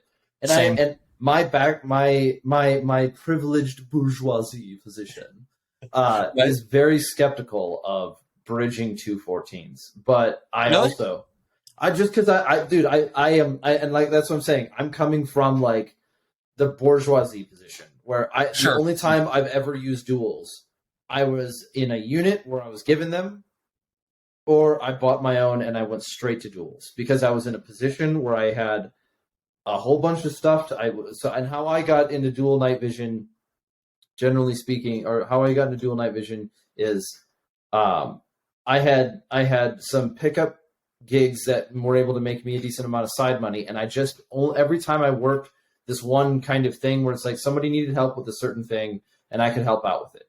And and that was in addition to my regular job. To my day job at the time. And so, because I was employed and then I was doing essentially like pickup contract kind of concept, but like, hey, we need this fixed. My father-in-law is a home builder. Okay. Think about, like this kind of stuff, right? Except for he retired now, so whatever. But so like every time I did that job, because my main work covered all of our expenses, every time I did that job, I put that money in this fund. And then I took everything that I had in my house, and I was strongly motivated and encouraged by a friend who introduced me to TaxSwap, and I just got rid of a whole bunch of stuff that I had been holding on to for no good reason. And so he like kicked me in the face until I finally was like, oh, you know what? I'm never going to use this. So I kept the things that were super nostalgic, but I sold off all the stuff that I had been sitting on for 10 years.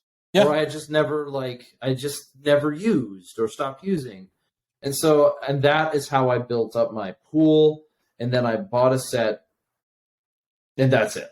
Right? And so I did not have a rags to riches story in the sense of night vision. It's just if I was in a unit that was using it, I got issued duals. So I've never had to bridge 14s. And then when I bought a pair, I knew I was going to get duals. And I knew exactly the price point that I was expecting. So I set the budget and I figured out how I was going to get there. And that's how I did it. So, yeah. Yeah. And a lot of people will start it took 6 months to a year for me. But yeah. I also I already had money set aside for something like this. It took a year and I probably sold $3,000 worth of equipment over that year. Yeah. Yeah. I mean, same with, I mean, you can see behind me shelf of a bunch of stuff I should throw up on Tax Swap, right? But have you can we like not segue, but have you seen what Tax Swap did recently? No. Oh yeah, you posted about it. How there's a cost now to be a part of it. It might have been me. I know they just recently did a new model, and I saw a post on Reddit that said Tax Swap is going the way of Arms List. I haven't been on Arms List for a long time, but it's like, so Tax Swap worked because you could put your posting up for free and you could bump it every 4 days for free. Pretty straightforward. And if you wanted to spend a little bit more, it was pretty cheap to bump it once a day. Not many people did that from my perspective. I didn't see it too much, but I don't know. And then I think there was like an initial cost of entry or something like that. Yeah. Like it's $10 to verify or something like that. But like, to be honest, if you're using it, that's kind of negligible. Yeah. So now they have a system where, given the UI is much better, the user interface is so much better now, and the communications method is so much better. Now it's like you have to spend $10 a year to be a basic member, and that allows you to make 3 posts a month with you can't bump the post up, and that's it. Or the next tier is you have to spend like $25 a month or something like that, and then you get a whole bunch more. And it's like, look, this is why Tax Swap was good, because if you were if you ran a gun shop and you just started mass pumping stuff on that on Tax Swap, no, you'd find out it was 0% effective, because that was not what that was for. Which it'll flip, unfortunately. I mean, maybe there's money in it, but now this is you can steal my idea. It's not mine. But if any of you is into like website development out there, go make a new Tax Swap. That does everything Tax Swap was supposed to be doing, or if anyone has like a window has communications with the guys who are at Tax Swap, can somebody ask them what they're thinking? Like, so can somebody know? Because the only thing that this tells me is that they got some generic marketing guy to be like, we're going to show you how to make money on this web platform. Well, some like, who's that guy? Like, oh, the Lambo's not the deal, it's the books kind of guy. Ty, whatever his name is. I forget his name now. Huh. The YouTube ads guys that are always talking about how rich they are. And you're like, or it's like it's January when the fitness guy comes on YouTube, and you're like, gosh, I gotta live with this guy's ads for 30 days. Yep. And I've been seeing them. The horrendous ads that are on YouTube is probably going to be the single best motivating factor to pay them for like $10 a month. Stupid. Tax Swap, don't take that advice. But if anyone's into coding, there's an option. They're gonna create a massive gap in the market. And then if anyone has any sort of cue into who Tax Swap is run by and what's going on, let's fix it. Can we have at least can we have a conversation? Like, if you want to come on the show and you're the director of Tax Swap, you want to come on the show and present to the gun culture, like, what's going on here? Because to everyone on the outside, it looks like a cash grab. It may not be the case. You may be just telling us that the cost of running all of this, we've been running it for free for 3 years, and we can't afford to keep it going for free. That may be the case. I don't know. But what it looks like to me is some boomer FUD dumbass got a hold of your phone number and convinced you that you're going to make $1 million because all these cheap little gun culture people don't want to pay for it. It's like, yeah, exactly. That's why we're just going to go get another guy to create another website, and then we're all going to go over there. Yeah. Let's figure it out.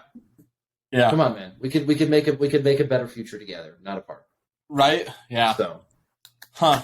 I'm just being curmudgeonly about it. It's just really annoying because like, oh, we finally had a site that actually worked for like 3 years. Now it's like, oh no, it's useless to me now. It's unfortunate. It is what it is. So, that seems like a really good way to make a comma. Okay. Let's talk a little bit about suppressors. So why CGS?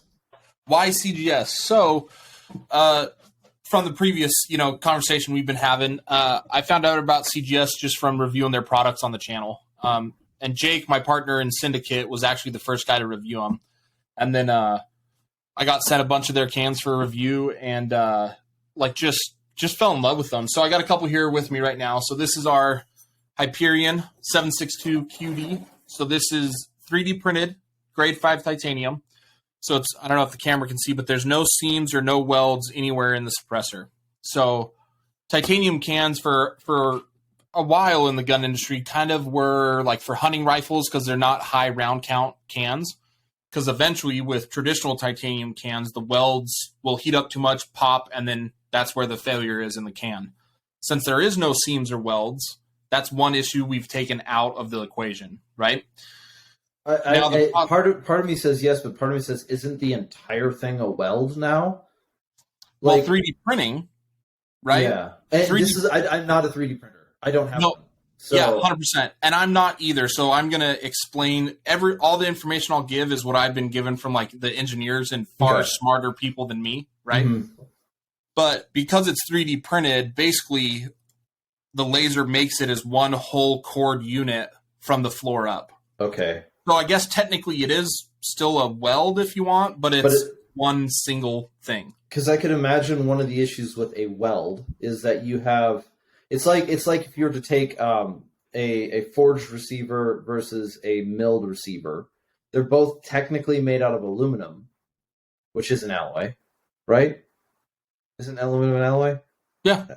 Or is it not? It doesn't matter. I'm not that smart anymore. But it doesn't matter. You're going to have weak points where you try to take two pieces of material and stick them together. And so my guess on a titanium suppressor would be why the weld locations were breaking is because that was a drastically weaker location, whereas it changed in temperature, that location did not change in temperature uniformly, whereas your suppressor does because it's all one piece. Correct. You don't have go ahead. You don't have a section where, let's just say this is aluminum and this is steel. This is expanding much faster than this is, and it's causing it to kind of break as it doesn't fit back together. Yeah, like fracture out, right? Yeah, or just weaken over time. Which that traditional manufacturing they call what is it? This is called additive manufacturing. Yeah. No, it's reductive. You're just cutting away. Yeah. What's the word, dude? I don't know. You have additive manufacturing, and then you have reduction. That's a CNC machine. Yes. So where you're cutting out. Yes. Yeah. Okay. So the benefit with the additive is, again, because it's 3D printed, it's all kind of one piece. But also the added portion, and this is where the CGS, the why behind CGS gets really deep, is because it's not traditional manufacturing, our baffles are completely different designs than your traditional suppressors.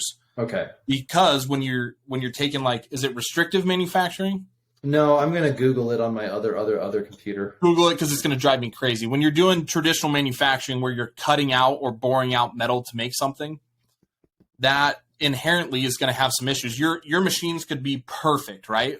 But say there's a micro crack in one of the tools that makes it so, like, one of the cutouts isn't as perfect as it could be, or a traditional baffle maybe has some inconsistencies in the way that it was made to where, like, there's some weak points in the metal. Anyways, what I'm saying is all that can add to failure points.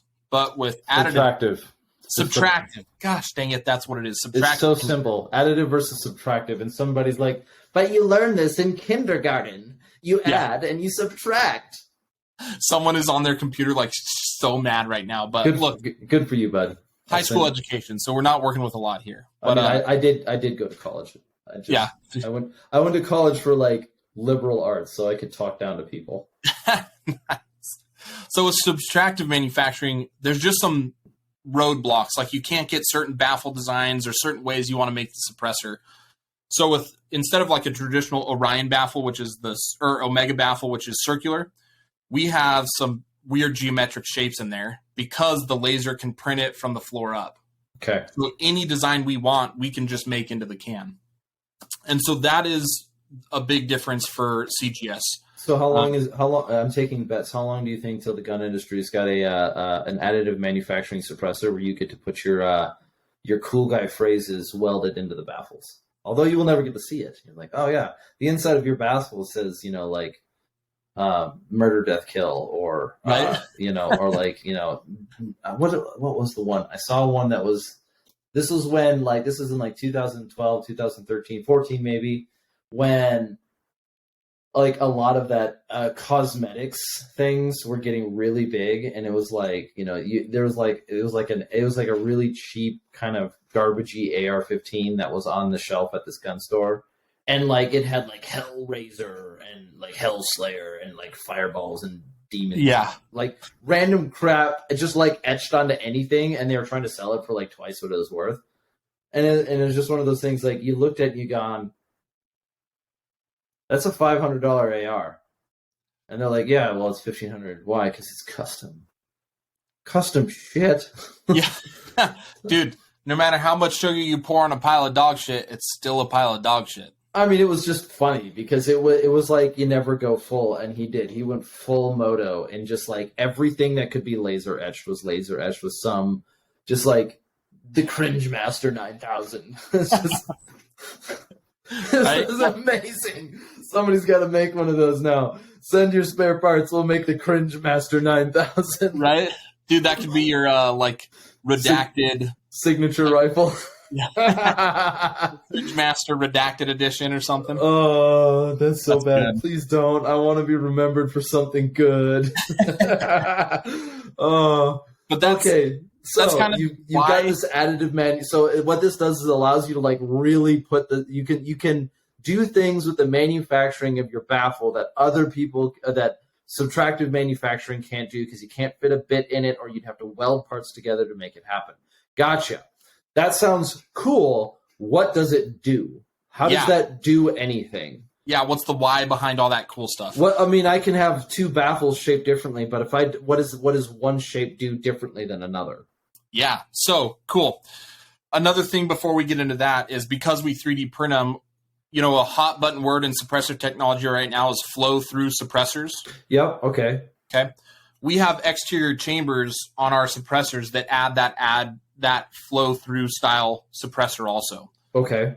On top of that, this is a sealed front cap. We have a vented one with holes around the whole circumference that boost those channels that we put in there to add even more flow through. Which without adding additional muzzle flash, like first round pop. Correct. Yeah. So you're going to get the same amount of first round pop, but your decibels go up. And so the first round pop isn't going to change. Your decibels are going to go up. Okay. You have two Hyperions on two identical guns, but one has the vented cap and one does not have the vented cap. Performance you're going to have on the one without the vented cap, with the sealed cap, is going to be lower decibels, same flash. Yep. With the vented cap, higher decibels, same flash. Why would you want a vented cap? So a big thing right now is, and this was actually pushed by the military in a cool way. To my knowledge, it's been around for a bit, but the military's been doing a lot of research on special operations guys who are getting cancers from their job. And a big cause, number one, is beards, because they're shooting a suppressed weapon that has increased back pressure that then shoots a lot of the carbon, all that cancerous stuff into your beard, right? Or onto your face. Yeah.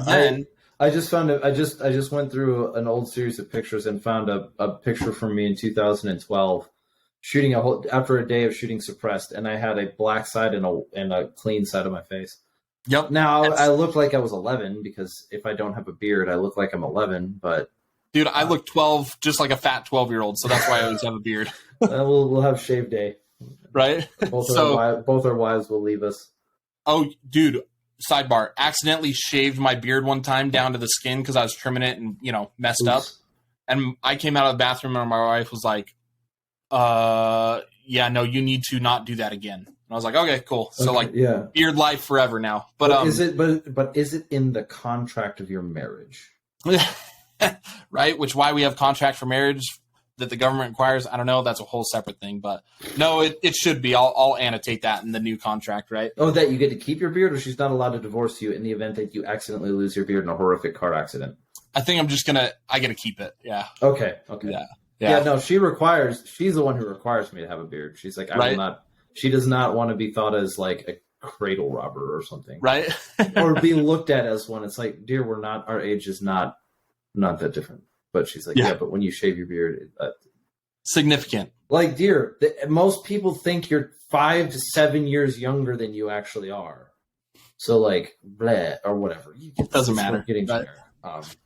So that increased flow through, even though you're going to get a little bit louder, it decreases the effect on the shooter as far as like carcinogens, right? Also, it beats up the gun less. You can reduce the back pressure so the parts last longer. There's a lot of pros to reduce back pressure. Unfortunately, decibels go up. Now, flash, we have built-in flash hiders on the end of our can there. You see in that front cap. The downside, or one thing that people think is downsides to titanium, and this is the biggest con in the pros and cons box to titanium that people like to gripe on CGS about, is titanium sparks. Yes. Titanium is right next to magnesium on the periodic table. Both are what they use for fireworks to get that flash. Okay. So even though we have a proprietary coating inside the can that reduces friction and buildup of carbon, you're going to get microscopic pieces of titanium that are just always going to be in there that are going to spark. So the downside, some people think, is that when you first get our cans, they're going to spark a little bit more. As you start to shoot them, sparking goes less because from the manufacturing portion, those little pieces of microscopic parts that haven't been cleaned out just get shot out over time. Yep, I was going to ask that question. You beat me to it. Yeah, and you'll always have a little bit of sparking. So people are like, well, those cans aren't good because the threat will be able to pinpoint your position. Okay. Go with me on this. Other suppressors have first round pop, that first round flash that you see, right? And then even subsequently after that, you're still going to get a little flash. The idea is flash mitigation, right? Yep. I did a thing with Bo Dobozinski over at DMT a while ago where we took a Mark 18 and a can, and we suppressed Mark 18, and we shot 13 different types of ammunition through it. I think it's 13, but whatever, 13 different brands and types of 5.56 ammunition, 223 ammunition through it. And each time we took the suppressor off, we let it breathe, we vented it for 5 minutes we pushed cold air through it, let everything cool down. So it was 3 shots on camera, 3 shots under night vision, let it breathe, change the ammunition. So every 10 minutes, that's kind of what it was. And that we're looking specifically for the flash. My experience in combat is flash is much more dangerous. Sound can be manipulated and misunderstood. Flash is, I see it. I see it. And that's where like the military side of suppression and civilian side is always going to be at odds, because military, so SOCOM requirements, the top 5 requirements for suppressor are first round pop, second round pop. Right? So your second round is always going to be little less flash and little less loud compared to that ambient air, which is what you guys were doing in your testing compared to the first round, right? Third is point of aim, point of impact, repeatability. So when I take the can on and when I take it off, can I repeatably show the change in your zero? Because inherently, suppressors are going to shift your zero. Mm-hmm. Not only because of pressure and gases and stuff, but just think weight on the end of the gun, right? I mean, if you get a can that's, what's a dead air come in at? Like they're right, roughly 17. 17, maybe a little bit more, like 17 ounces on the end of a 16-inch barrel. is probably a lot more than 17 ounces, right? I don't know the math. Yeah. I don't quote me on 17 ounces. It might be 1 pound, 7 ounces, but I'm pretty sure it's something like 16 to 17 ounces. And then that's not counting. I don't think that's counting the muzzle device, but like it's very standard. I've got a dead air, and it like when it comes to it, like I think of the dead air as kind of like the dead air that I have feels a lot like the Glock 19 of suppressors. Sure, it feels like that. But my experience now, this is where I yield my experience to somebody else. I have experience in my life of shooting on basically 4 different suppressors, and 2 of them were issued. Yeah. And one of them was like, oh, this is cool. And then so I've shot a number of guns with different suppressors. Don't mind you. Like the number of suppressors that I've shot, I don't know anymore. But the number of suppressors that I have experience with is like 3. And I ended up spending my own money and buying a dead air a while ago for the purpose of it being that middle of the road, first time buying a can choice. Yeah. But now where I'm at, and now this is years later, and maybe when I change my mind, it's neither here nor there. But it's like it's a very middle of the road. It's like standard weight, standard length kind of feel. Yep. And they're great cans. Like the guys at Dead Air have been phenomenal. Mike Pappas, the owner, I'd consider a personal friend. He's in my phone book. He was the first guy actually that when I got the job at Suppressor, I saw Mike the next day, gave me a hug, like grabbed me by the face and was like, hey, congratulations. Like I love Dead Air, right? I just prefer some CGS for some different reasons. And getting back into it, number 5 on the list is... I'm just judging you. You do realize this. Like, there's nothing good you can say because we don't agree on the exact same can, okay? Right. Let's just get to the end where we cancel each other and start a Twitter war. Right. You can do that now, right? Is that again? Yeah. Is that again? That's the MO for everyone nowadays, but... No, we're good, dude. So instead of going left or right center on this suppressor versus that one, we're talking about suppressor tech, and the military's requirements are point of aim shift, first, second round pop, repeatability, and then sound. Okay. Yep. Where most civilians, the number one thing is, I want it as quiet as in the movies. I agree. We're going to go into a little bit of science and physics here. I'm sorry, but a supersonic crack is a supersonic crack. It is. It is what it is. We can mitigate it by throwing a metal tube on the end of your rifle for sure, but you're still going to get a supersonic crack until we get to subsonic ammunition. You're running 5.56 subsonic. That doesn't have a lot of practicality. Varmints, sure, within 50 meters and in, sure. But we all know 5.56 performs better at supersonic rounds. Good luck getting a gun to cycle. That's it'd have to be a bolt action, right? That's a whole other side of it. But that's where like CGS is starting to merge kind of the military side of the house and the civilian is like, we're getting all the benefits that the military wants, right? While reducing decibels with the solid front cap. Right? As well as reducing back pressure to the shooter, all the other pros that you get. So like, we get a cool thing with CGS is they develop cans that like are practical in both situations. And people will argue like, well, the titanium sparks, so it's going to give away your position. My argument is this. Have you been downrange from someone shooting a titanium can to see the sparking with your own eyes? No, but that would be a really good test. If you're going to obviously, if you're going to do this stuff, if you're going to do this with CGS or if you're going to do it with 1911, I think it'd be really cool to see a fresh can as in an old CGS can. Yeah. From the position of the shooter, from an oblique position, and from essentially downrange. Yeah. At 100 yards in no light and 100 yards with night vision, 200 yards, no light, 200 yards, night vision. Yep. That'd be the scientific way. I'd love to see that. Yeah. Yeah. And it's, we can make that happen. You and I, we can just go out and shoot and do it on our own. On top of, I've been able to do some of that testing just by working with CGS, right? Like we, in a safe manner, have been able to do all this testing. And take this from Chris that works for CGS, whatever. At 20 meters and back, the sparking is a legitimate non-issue. Okay. It's under night vision and the naked eye. I've done it both. It's a non-issue. Again, this is my experience. You guys can take it for what it's worth. It's fine. Just go with me on this, guys. We're hanging around, having a beer, talking, right? But I've done that testing on like 10.3 barrels all the way up to like 22-inch barrels. Okay. of all different cans. And it's actually something really cool, and it's on my list of things to do for CGS, to publish or make content that shows that, to dispel some of the myths. And it really is, in my opinion, just haters of the brand that do that. Because I've said, like, if you have not done this, like, you can't speak on it, man. Like, and then also on the flip side, people are always you can speak on it, but that doesn't entitle you to an audience. I mean, that's just all it is. Great way of putting it. And that, yeah, I should say it better that way for sure. And then the other thing too is because they're titanium, like this is a full length suppressor here that's coming in under 15 ounces. Okay, yeah. So then we can get into a couple other things, like my own personal gun right there. Yep. Has a shorter can. It's a Hyperion K.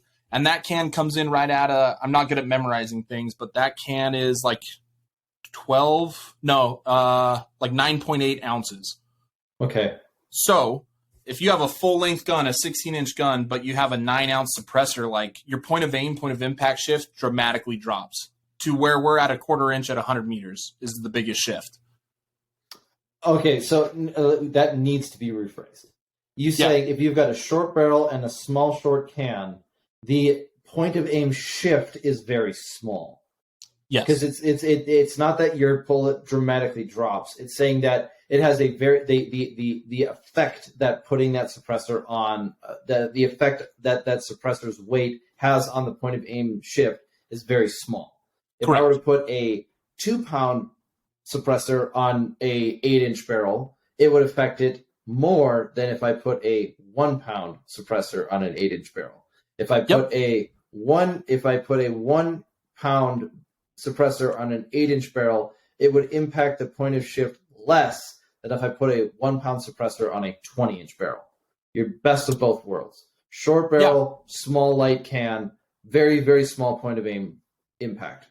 Yeah, and the way that you can test that is like, if you pick up a barbell, right, from a gym, if you pick it up in the middle, you can pick it up. But as you start moving closer to one end, the weight distribution becomes so high that you can't pick it up. Yep. It's the same on a free float barrel, right? Like just the barrel itself is going to sit perfectly still. But as you start adding weight, like it's still going to start adding weight over time, right? Or it'll add weight as the barrel gets longer, right? Okay. This is a question that I don't know the answer to. Yeah. Is the point of aim shift caused by suppressor typically the entire barrel shifting in the receiver, that weight of the barrel being applied to the receiver, and it's just that full pressure, or is it the metal of the barrel bending or whipping less when you shoot around? Yeah, it's a mixture of everything, really. So it's not only the barrel being tilted a little bit from the receiver, but also the harmonics of it are going to be thrown off from that also. So it's kind of both in a way. Okay. It's a question I didn't know the answer to. I'm a liberal arts person. I talk down to you. I don't know what I'm talking about. You're good. This is all from my understanding too. So if I do make a mistake on this, I apologize and I'll rectify it if there is a mistake. But this is from my understanding and what I've been talked to. So the pro of titanium, again, we get to shave some weight.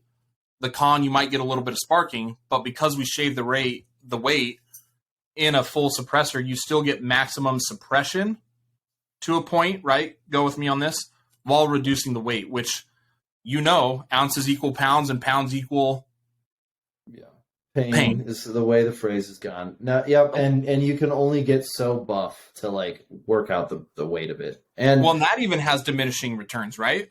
It does. Like, it does. Right?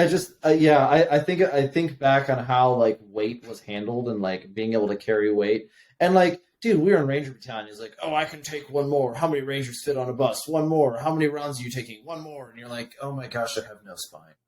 And then I'm hearing other guys from other units talk about how they were like cutting zippers off of things to save an ounce here and like a nickel here. And I'm like, geez, is there a balance? But I mean, the point I'm saying is that I don't think we have time for it today, but it would be an interesting trail to run down on all of the arguments and the absurdity of ways that we go into justifying our like various decisions. And it would just be like, April Fool's Day edition, where it's just like, today we're just going to use all the bad arguments we've ever seen.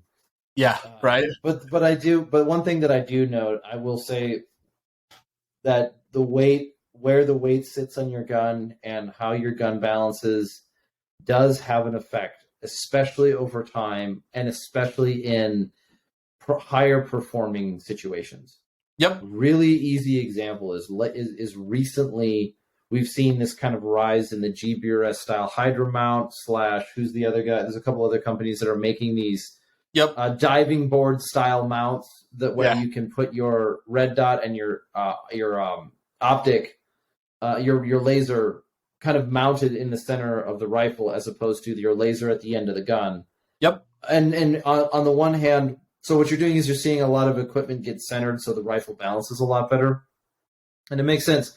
And while on the one hand, the very like for people who've used night vision and lasers a whole lot, the advantage is pretty straightforward. You don't have to worry about laser placement, and you get to keep it out of your way, and you get to focus more on grip and where you hold the rifle, and you have this consistent pattern, and it all makes sense. It's one of those things. When I first saw it, I was like, "Oh, well, that makes sense. It looks goofy, but it makes sense." And then, but now the other thing it does is it puts all that weight. It balances your carbine so much better. And when the carbine is more balanced, also by reducing weight through a lighter suppressor, a lot of the maneuvers and movements, the small motions that have to do with moving around a building or moving inside this environment, that is like inside a vehicle or those kind of situations suddenly feel a lot better. Yeah. They just do. Having that weight on the end of your gun you can train through it because people have figured out how to do CQB super good before they had super light suppressors. But it's nice to see that it makes it better. Yeah.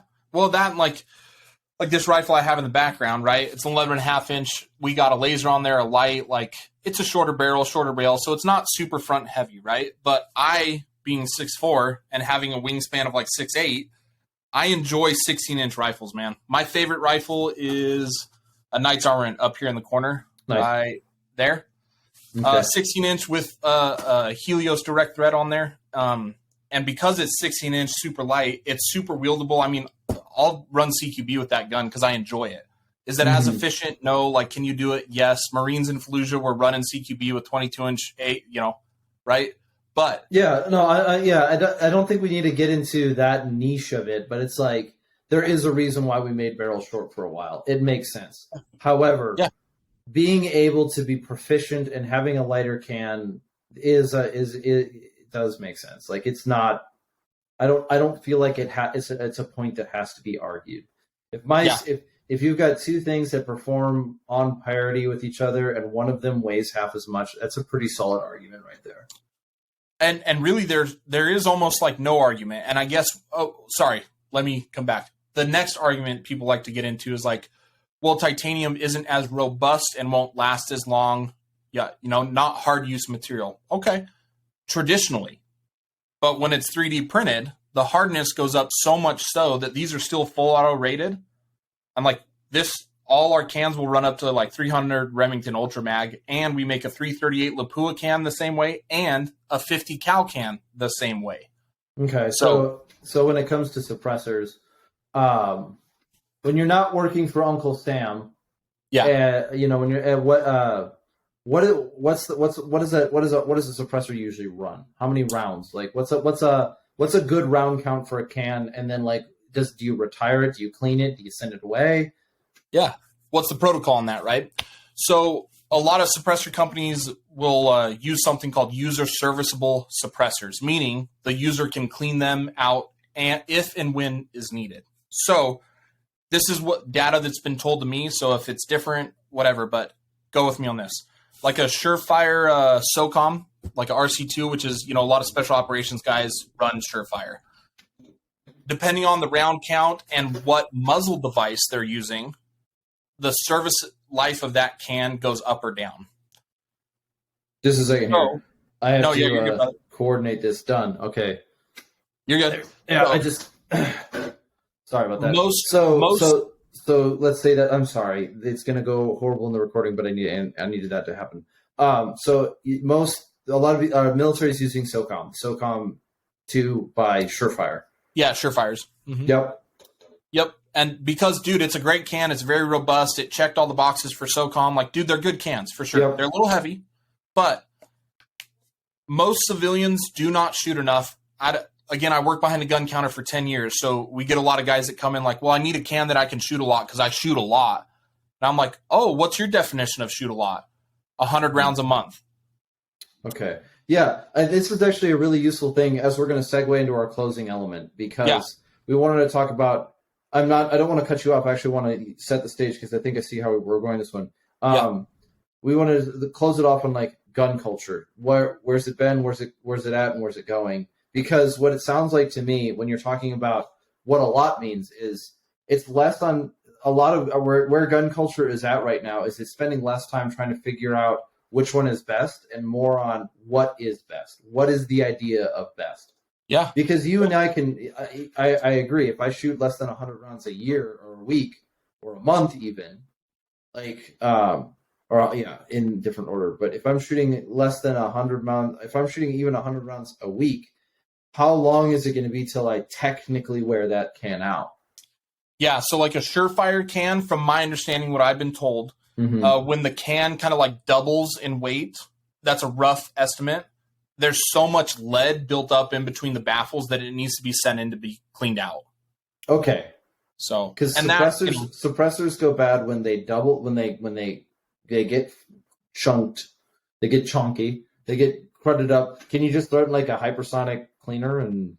Yeah. So I don't know about other manufacturers. You could throw ours in a hypersonic and clean it, ultrasonic and clean it, or dunk this in a tub of CLR, that calcium line rust remover, overnight. Okay. Yeah. You could unthread this because all the end caps unthread out, so it's just open bore, right? Yep. Leave it in there overnight. Take it out to your backyard and squirt it out with a hose, and then take it to the range and shoot it. It'll shoot all that shit right out. But that's because we have a proprietary coating on the inside of the baffles. Okay. So calcium CLR, because of your proprietary coating, you can actually clean it at home. Because I know that the user serviceable thing, it can be a bit of a dramatic point in the sense of, well, user serviceable means this end user can service it, but it also means that we're sacrificing performance for convenience and sure. Trade-offs. I don't know. Like, because I it's the same issue. I'm not quite at the same point with it, but it seems a lot like listening to people argue about 9mm versus 45 in 2003. It's like I know a total of 0 people who have scientifically strapped a 9mm to their hip, went out and shot a guy, took notes, came home the next day, took a 45 and did the same, and then compared and contrasted. I'm not saying that there isn't pros and cons to either one. It's just like, let's step back from Batman versus Superman here real quick and try to figure out why we're making this argument in the first place. Yeah. Yeah. And great point, dude. Because that is, and this is going to get into the culture. Let me wrap one more thing up and then we'll get into the culture question. Gotcha. I don't know about other people's cans, like dunk them in CLR or whatever. I know for most cans, you can do that and clean them out. 22 cans, for example, usually come so you can unscrew everything, take all the baffles out and clean it. That's part of 22 cans for the most part. But what I'm getting at, and this is where the culture is starting to shift on the why, because when I work behind a gun counter, talking suppressors, well, I shoot a lot, so I want a can that's going to last forever. Sir, you don't shoot enough to outshoot a can in your life. I promise you. And the reason I can say that with that much gumption or belief is because the dudes in the military, say, the guys at Fort Bragg, dude, they're going through 1, 2, maybe 3 cans a year, but that's because they shoot. How many rounds do you think? I mean, if you're talking about 3 and you just did the math on it, they're probably shooting about 200,000 a year per person. From my understanding, again, I don't know this for sure, guys. There's also other things that happen too, because you're talking about really high round counts, a lot of goofy, maybe not the best maintenance, to be clear. Yeah. Maybe other examples are you're breaking them doing other things. How many cans a year do they break on on a jump? I don't know. Maybe, the unit probably breaks 2 a year just through just through airborne operations. It's just it's going to happen, dude. If you're in the military and you're an officer, or you're in the officer, or getting ready to go into the military to be an officer, and if your attitude is I should make my soldiers impotent so we can keep our bottom line down, you're in the wrong service. Go find a different industry. Yep. I know by now I'm starting to develop a pattern of saying if this is you, then stop doing it. But like, it's all good. Mm-hmm. But a thing that will change the service life of that suppressor too is muzzle device. Yes. So you have right here one of our cans. So this is our quick attach modular can. So this is set up with a dead air chemo. So my muzzle brake is sitting inside here, right in this area, right by the blast chamber. If you're running a brake, after a certain amount of rounds, most suppressors will start to expand the sidewalls right here because that brake is shooting so much pressure to that sidewall, they'll eventually crack and break. If you're running a flash hider, your first baffle inside there, even after very little rounds, you'll see dimples in the first baffle because the tines of a flash hider act like a water jet. So even your muzzle device can change the service life of the said suppressor. Now, that's where CGS comes in. We're huge proponents of direct threading a suppressor.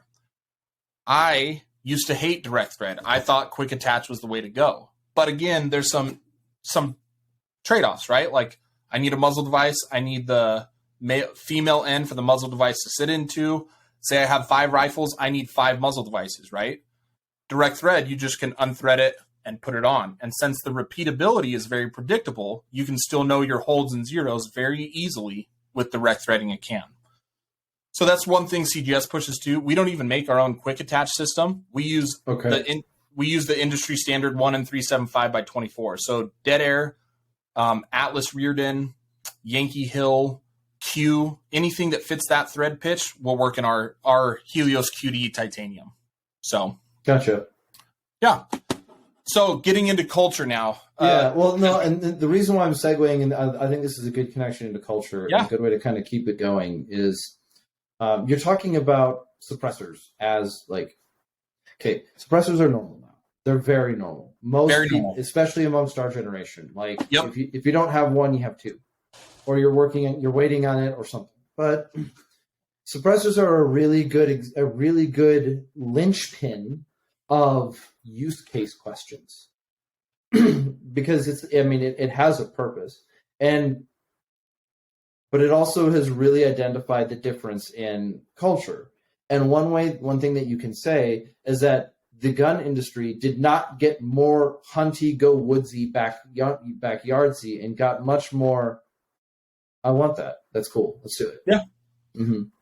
Yeah, I want that. It's cool. And I've seen a huge shift from I want that, that's cool, to I want that, it's cool, it's practical, it fills a need, and it is legitimately something I feel I could defend my life or my loved one's life with. I have seen in 10 years a big shift in that. We still get a lot of guys like, well, I just want that because it's cool. And like, hey, bro, I got plenty of shit that I get because it's cool, right? It's a winning argument. I don't need you to justify it to me. Yeah, and as we've had the last crazy couple years and the global war on terror and how firearms technology has progressed so much, like I've seen a shift from a lot of the fuzzy kind of hunters to like our generation getting into gun stores, getting into the industry. You know, you and Alex talked about like, you know, you see a guy with like a black t-shirt, skinny jeans, Vans, and maybe like a multicam hat. He's probably one of us, is what you guys said. Oh yeah, it's like, actually almost it's basically what I'm wearing right now. Just I don't have the hat. Well, I'm like I'm wearing, you know, some slip-on Vans here, dude. Like with my Norarm combat pants. Oh, right? Norarm. They did the I need to get one of those. Dude, they're Kandahar jackets. I can link you. I know the owner. He's awesome. But anyways, I think he just we're seeing an awesome shift of guys our age who grew up as skaters, playing Call of Duty, you know, all the movies we watched growing up, from The Matrix to you name it, really influencing culture. Those guys getting into the military, still being their own individual guys, enjoying the skateboarding, the whole culture, and getting out and coming back into the gun community. And like you're seeing, that's why, like, you know, when GBRS started skateboarding with full kit on, some people were like, dude, that's kind of dumb. And it's like, well, Slade skated before he was in the military. He just happens to like skating post a phenomenal career at a very high level. Like, you know, and so like I love the merging of our generation's culture coming into the gun industry because I think it's for the better. 100%. Oh, for sure. Oh, absolutely. No, I think it's one of the phrases that I've kind of used in recent time is the gun culture is moving outside of the gun safe. It's a little bit, it's corny. I get it. Okay. Can I write that down? I'm going to write that down. Yeah. That's really, really good. Like Go ahead. I can. But the whole concept of it is the whole reason why it stands out to me is like, okay, so I'm talking to Guerrilla Tactical about homesteading. We haven't been able to record. We haven't been able to fit our calendars, and I'd love to have him on the show. But he's a busy guy and he's working hard. But Guerrilla Tactical, like homesteading, is now, and you know who's been talking about that kind of stuff for a while? Mike Glover, Fieldcraft Survival, right? Mm-hmm. Like, I do see one of the directions where gun culture should go and might be in right now is that it's spending a lot less time trying to figure out whether the Smith & Wesson M&P 9 is better than the Glock 19. Yeah. And it's trying to spend a lot more time going, you want to go like, you want to do this? Yeah. I see it changing well, it doesn't matter which one you choose as long as it's quality and reliable, and then train. Find a community. Training is a big one, yeah. Definitely. Like if you had I wonder how many people have been got into training in 2020. They're like, they saw the writing on the wall because like I know a lot of people are going to go buy stuff and they're never going to use it. You don't let that stress you out because seeing how untrained other people are should have little to no impact on what you're focusing on. And if it is giving you an ego, you're missing the point. Yeah. That's the hard cookie to swallow. Yeah. But if the lack of training present in other people is the thing that you base your identity on, like, oh man, dude, there's so much more to life, dude. I feel bad for you. Yeah, and you know we do get a lot of hate with the Syndicate stuff. Like, you guys have probably never taken a training course in your life, and like, I don't care, dude. I don't need to show you any of that. It doesn't matter. But like, what does a comment like that do? Where it's like, look, dude, I got onto Twitter. I did not touch Twitter until Elon Musk threatened to buy it because by the time I was into that, like, I was getting interested in using any form of social media. Like, Twitter was already a cesspool. Yep. Or I'm probably one of the reasons why Twitter didn't do a good job early on because I was like, I don't want to do this, which is weird because I'm a words person, I write more than I take pictures. Yeah. But I'm on Instagram. But it's the same thing. It's like very oftentimes when I'm on Twitter, the only thing that I can think of is like, why would you ever do that? Why would you say something like that? Like, when you're in 5 years, if somebody shows you this tweet, you're going to cringe, not because you're going to be proven wrong, but because you're going to be a little bit older, hopefully embarrassed. But it's just like, you've probably never taken a training course. Why does that matter to anybody in the moon? Like, okay, dude. Yeah. That's their own insecurities and their ego or lack thereof. That's, messing with that. It's fine. Either way, the point I was trying to get at is like, I have seen it change to like, dude, I don't care what you have or like what kit you have or like what you're doing. Can you shoot? Are you safe? Are you a good dude? Morally, ethically straight? And like, can you be part of this community? And I've seen there used to be a lot of niches and like we don't like these guys because of this or like these guys because of this. I'd say in the last 5 years in the gun industry, a lot of that has dissipated. It will always be a part of it. Clicks inherently will always be a part of it. SEALs and guys at Fort Bragg are always going to knock heads just because, you know what, it's highly competitive alpha males. They're always going to do that. But at the same time, like, I've enjoyed seeing the shift behind the gun counter of like the fudsy stuff to like guys like you and me getting back to suppressors. Do you know Pew Science by chance? Have you heard of them? No. Maybe I've definitely interacted with their stuff. I just I cannot recall them off the top because unfortunately there's Coleon Noir, there's the Pew Pew Life. There's a lot. Pew blog, whatever. People like that word. Yeah. Well, it also sounds kind of dirty. Well, yeah. Pew Science is an engineer who is a third-party guy doing suppressor reviews and breaking down the science behind suppressors of all manufacturers, which is cool because forever, just manufacturers have given you the data on their suppressors. Is it really this quiet? I don't know. Are they being biased? I don't know, but they're probably trying to say their product is better than it maybe is, and maybe not. But Pew Science is shifting just suppressor culture because he is independently testing it and releasing that data to the public.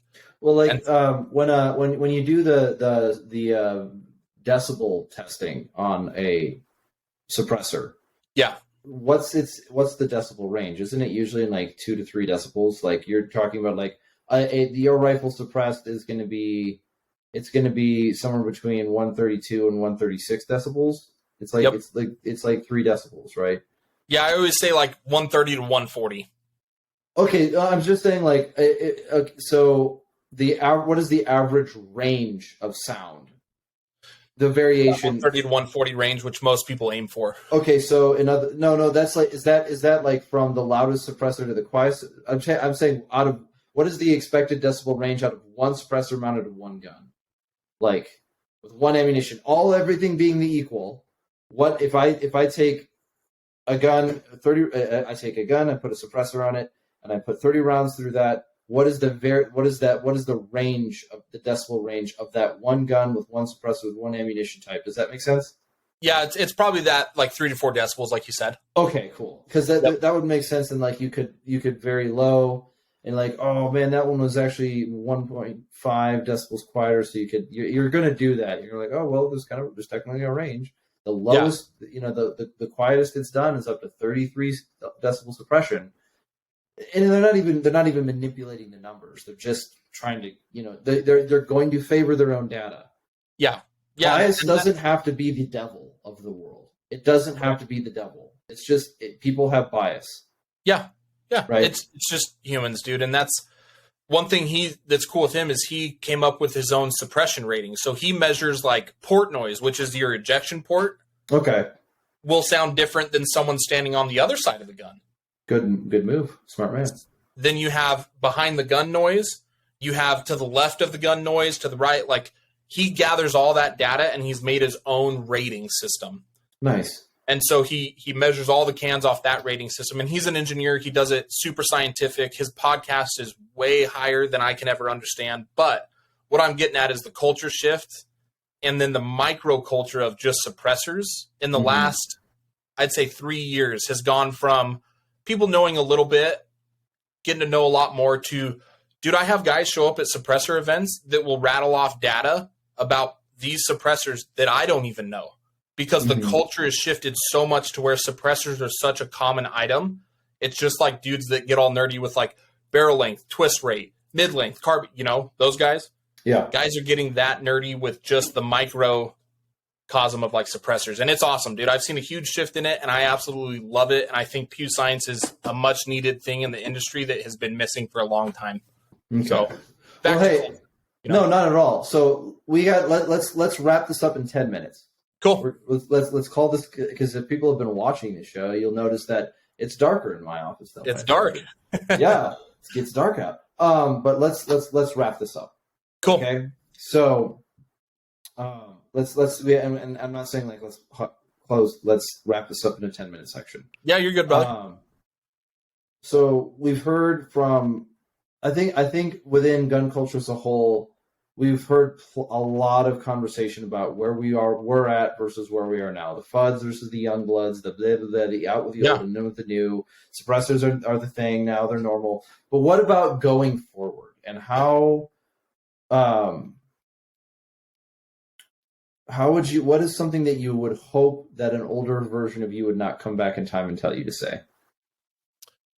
Or in other words, like, what do you think of the world? What do you think of gun culture going forward? Yeah. My gun culture utopia, I think, would be the lines between veterans and civilians doesn't exist anymore. It's just dudes enjoying the hobby, and we can acknowledge hey, he might have some more information from his personal experiences and understanding at Ranger Battalion than I do as a civilian. But at the end of the day, I I can learn from him. I may not be downrange of rounds ever, but like that line that's blurred, or that definitive line, is becoming more and more blurry as you see like special operations veterans being willing to train even CQB for civilians, right? Like look, again, I've been here for like 10 years. For a long time, I heard we can't train civilians in that because the liability. We can't train civilians in that because why do they need to know that? We can't train civilians for a bunch of reasons. My argument was, well, especially like a Green Beret, right? Foreign internal defense. You're teaching guys like that. You're teaching guys that overseas. Like, now that they live in a war zone, I get it. But like, if this is America, I mean, I lived in Minneapolis, dude. That place is basically a war zone. Or like, New Orleans, murder capital of the United States right now. So, have you been to Portland? It's just a Thursday, dude. Dude, yeah.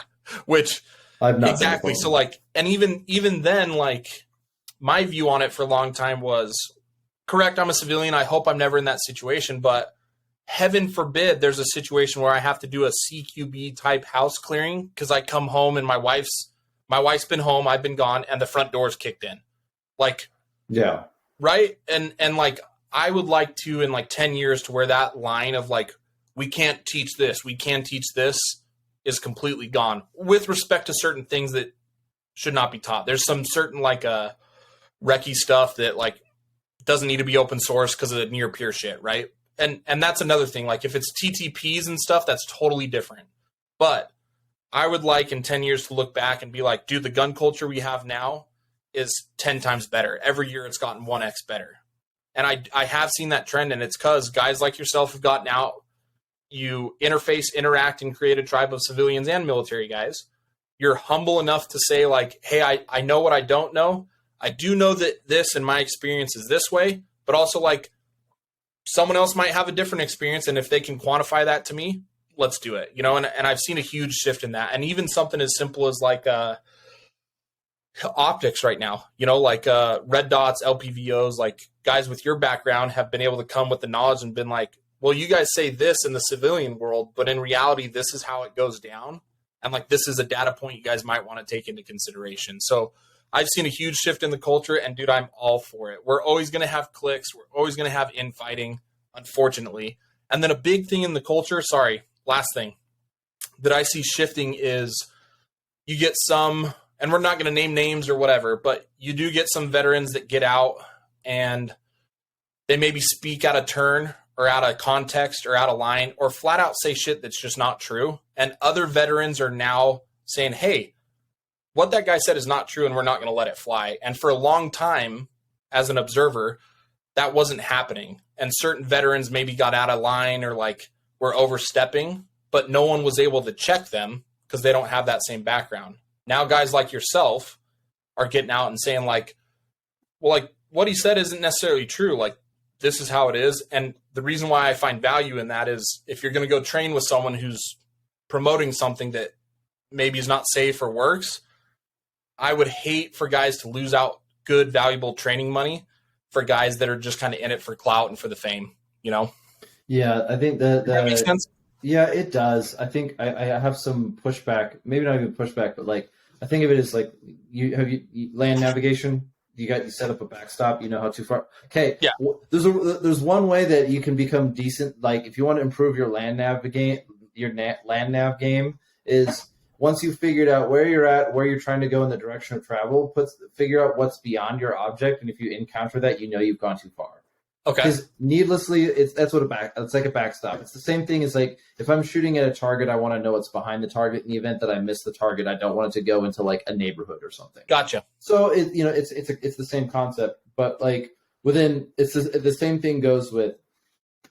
It's a similar concept that you have with challenges of like freedom of speech arguments. Like, unfortunately, there is no. Unfortunately, when it comes to like the concept of the freedom of speech and social media platforms, there will never be a healthy social media platform, in my opinion, that allows absolute freedom of speech. Right? Because dude, I just had this argument with my wife the other night. I don't think where are you at on this one? So at the beginning of it, I was like, no, freedom of speech, it does not matter. Anyone should be able to say whatever they want in any way, shape, or form. Don't care. Yeah. The problem is when these social media platforms get so big that they can sway elections. Mm-hmm. Like, that's where my argument was. That's why freedom of speech has to always be available. Her Yes. argument was like, dang it, now I'm going to totally forget where her argument was. Well, the basic argument of freedom of speech is swaying elections versus kiddie porn. That's basically what it is. If you go full freedom of speech, then people are allowed to express what is otherwise criminal activity and in just immoral stuff, right? Like, it doesn't matter, right? And so if you're like, and then you see this like in edgy horror novel concepts where they're like, oh, I'm going to write an edgy horror novel, and then it's just there's just egregious things happening, and you're like, why would I ever want to read this? This is not even okay. And then but it doesn't matter. You have the freedom of speech side where it's like, well, absolute freedom of speech. You have to be comfortable. You have to be accepting with predatory criminal activity happening. It's dangerous. And then the other side of it is, who's to say what's acceptable? Well, that's where it gets tough, right? It does, and it's a messy process, and we have to engage in it. But we have to engage in it willingly. You can't engage in it passively. That's the problem. Is you can't just sit back and say, I got my 9 to 5. Like, nope. So obviously this is how we get bad things happening, but it's much more complicated in that sense. I'm rambling. One backstop would be if one person, and this is, I think I can think of 2 scenarios that are very similar scenarios, but in both scenarios you've got 2 veterans. And in both scenarios, one of the veterans says something that, let's just call it a faux pas. It's sort of against the creed. One rule of being a Christian is you have to believe in Christ. And if you don't, it's baked into the cake. Yep. So in gun culture, in the sense of like, let's just say the Second Amendment would believe something to the extent of, there is no metaphysical distinction between somebody who was in the military and somebody who wasn't. There's nothing, you're not genetically different, or it's not about genetics, it's not, but like when it comes to value, human value, you do not have more human value or more human rights because you were in the military than somebody who wasn't. Correct. Absolutely correct. So both of our scenarios, one of the veterans says something that's an affront to human values or human rights. In one scenario, veteran calls him out. Veteran 2 calls him out. In the other scenario, veteran 1 stays silent. Problem with these scenarios and why they're going to end up in a case-by-case basis is you can't condemn somebody for not condemning something somebody else said. Yeah. Right? It's sort of like it's the classic political thing. Well, no one's condemning somebody for not condemning somebody else. It's like how many Hitlers is bad do I need to say today? Yeah, you know what I mean? Like, is this like that? Like I got my Hail Marys, my Hitlers is bads. It's like, no, that's not what we're talking about. The other side of it is, but I knew that was going on. Like, if I knew that my buddy that I'm working with is lying about his military career, and I know he's lying about it, man, I probably should say something. Because once it comes out, it's going to be, I will pay that piper. Yeah. But sometimes that's just the individual cost the person has to pay. And it goes, and so I think that's one of the ways that it goes. I think I'm torn on the veteran versus civilian kind of divide. I'm pretty torn on it. Because on the one hand, like when it comes to human rights, it's a no-brainer. We're all human beings. We all have the same rights. Absolutely. Right? There's no differentiation between you and me because I served in the military in regards to our individual rights. There is also no difference in inherent value that you or I bring to the table. I am not holier or whatever. In fact, we just don't want to. That is a road that never ends. It just creates an infinite arbitrary hierarchy. Yep. If there's a hierarchy, it better not be arbitrary. But on the other hand, there is also the things that are germane to my experience that I want to hold on to. They're mine. And I get to share those with other guys who had the same experience. And so, like, that's where I stand a little torn on this, is that within the gun culture as a whole, yeah, absolutely. Like, that's, there is no, within the gun culture as a whole, there is no metaphysical differentiation between your value and my value. Within subjectivity, I'm going to be able to share common bonds with people who have the same background as me. Yep. Better in some, and within that, whatever. It kind of plays out that way.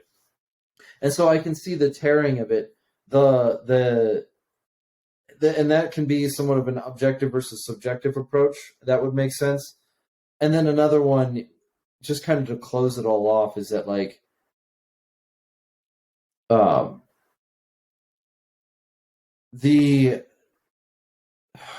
is it? It's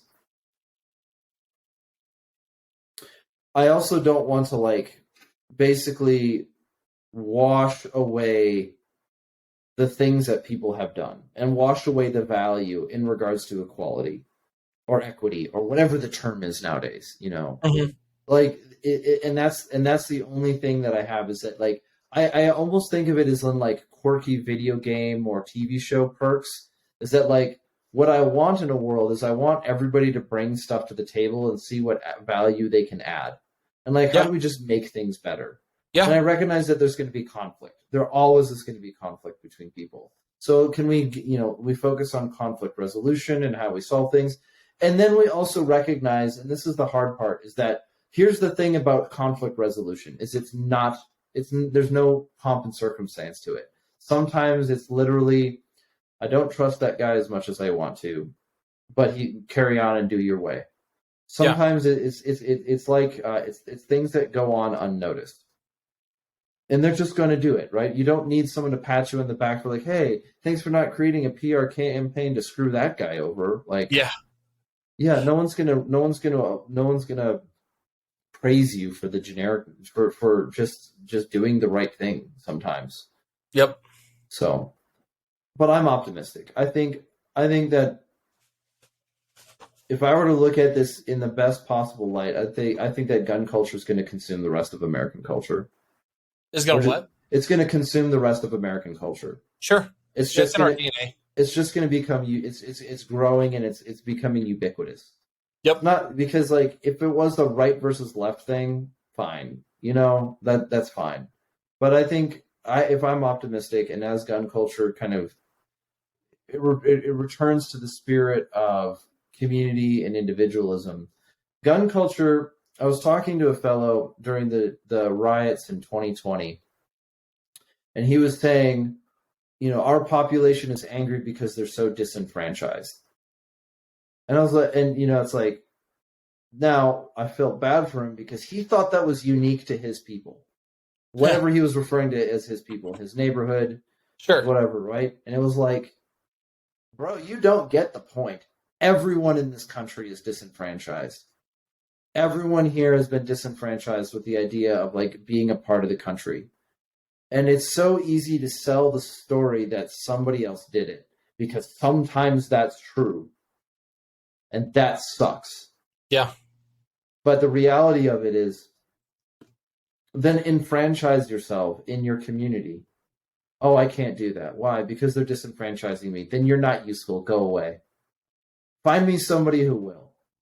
Yeah. Like, Garrett had a great story about that.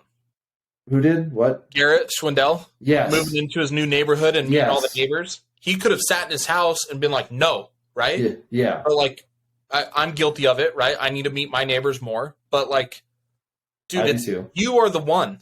You can make the difference. Like, it. Mm-hmm. You don't have to be disenfranchised. You're choosing to be. Yeah. So I think gun culture is going in the right direction. I love it. I'm happy. I'm very thankful that I am at where I'm at.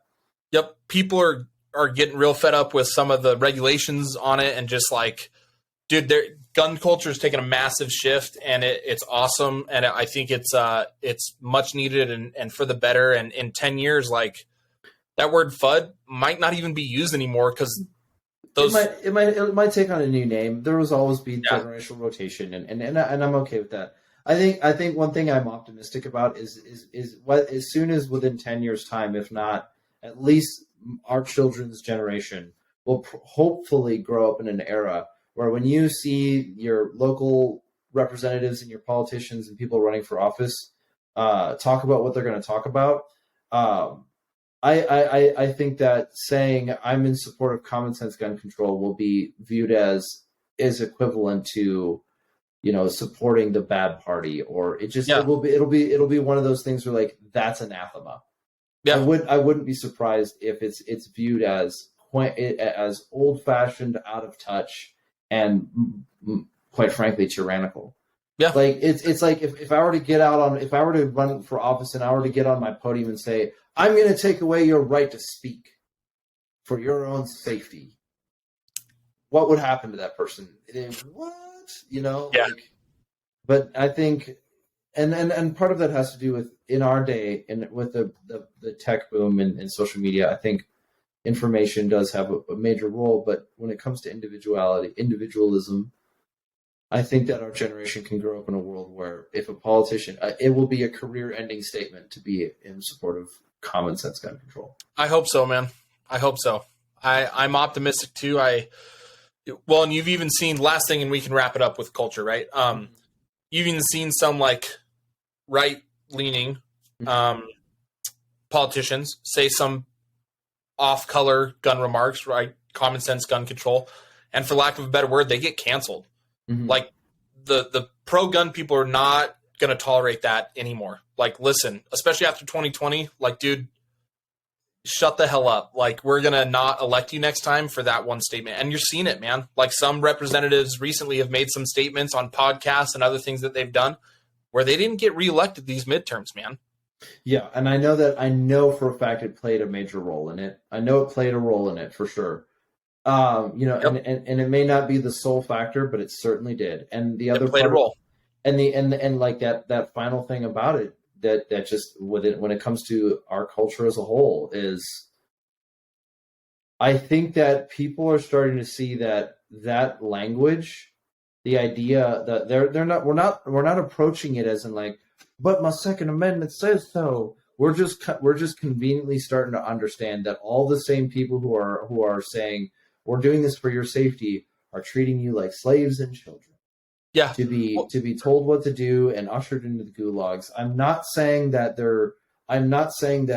everyone who supports gun control is in support of, you know, gulags and mass death, but I am saying that I am saying that within our culture, when you make a statement like we need to change the gun laws, the culture and our country is rightly putting the onus on you to validate that statement. You can't say that casually anymore. And if you do, you're with the wrong people, dude. Yeah. You're with the wrong people. Point. You're with the wrong people because they're not challenging anything you think. Yep. You don't have any if you can comfortably say we need common sense gun reform, you are guaranteed 100% in an ideological bubble. You live in an ideological bubble because in order for you to safely say that, it requires that you surround yourself with people who that will never challenge or think about what you're saying. Yep. I agree. Bummer deal, bud. So bummer deal. All right, Chris, close us out with how the people find you, and we'll close off for the day. Yeah, man. 9211 Syndicate on YouTube and all the social media platforms. CGS, same thing. We don't have a YouTube channel, but Instagram, right? And then my personal is just Chris Blau, ChrisBlau, all underscore, or all lowercase. Sorry. Can you do caps on Instagram? I don't think so. Great question. I don't know. But yeah, I travel the country doing CGS demos and doing Syndicate stuff. So if you ever see me, don't hesitate to say hello. I love meeting people at these events. It's really fun when people are like, hey, dude, I watched the channel and I'm here for the event. Like it's a really cool community building culture thing. And so, yeah, just love meeting good people. Everyone stay safe, stay happy. And hopefully you and I can get together to, you're only an hour and a half from me. So like, we'll figure it out. Oh, now they can triangulate my location. Beep, beep, beep, beep, beep. Sorry. Yes, it's fine. We'll figure it out. But no, hey, thanks for coming on the show. For those who are still listening, thank you for listening to the Redacted Culture Cast. This is what we do. We talk about gun culture. We address the things that are important. It's been great to have a conversation with you guys. We'll talk to you soon.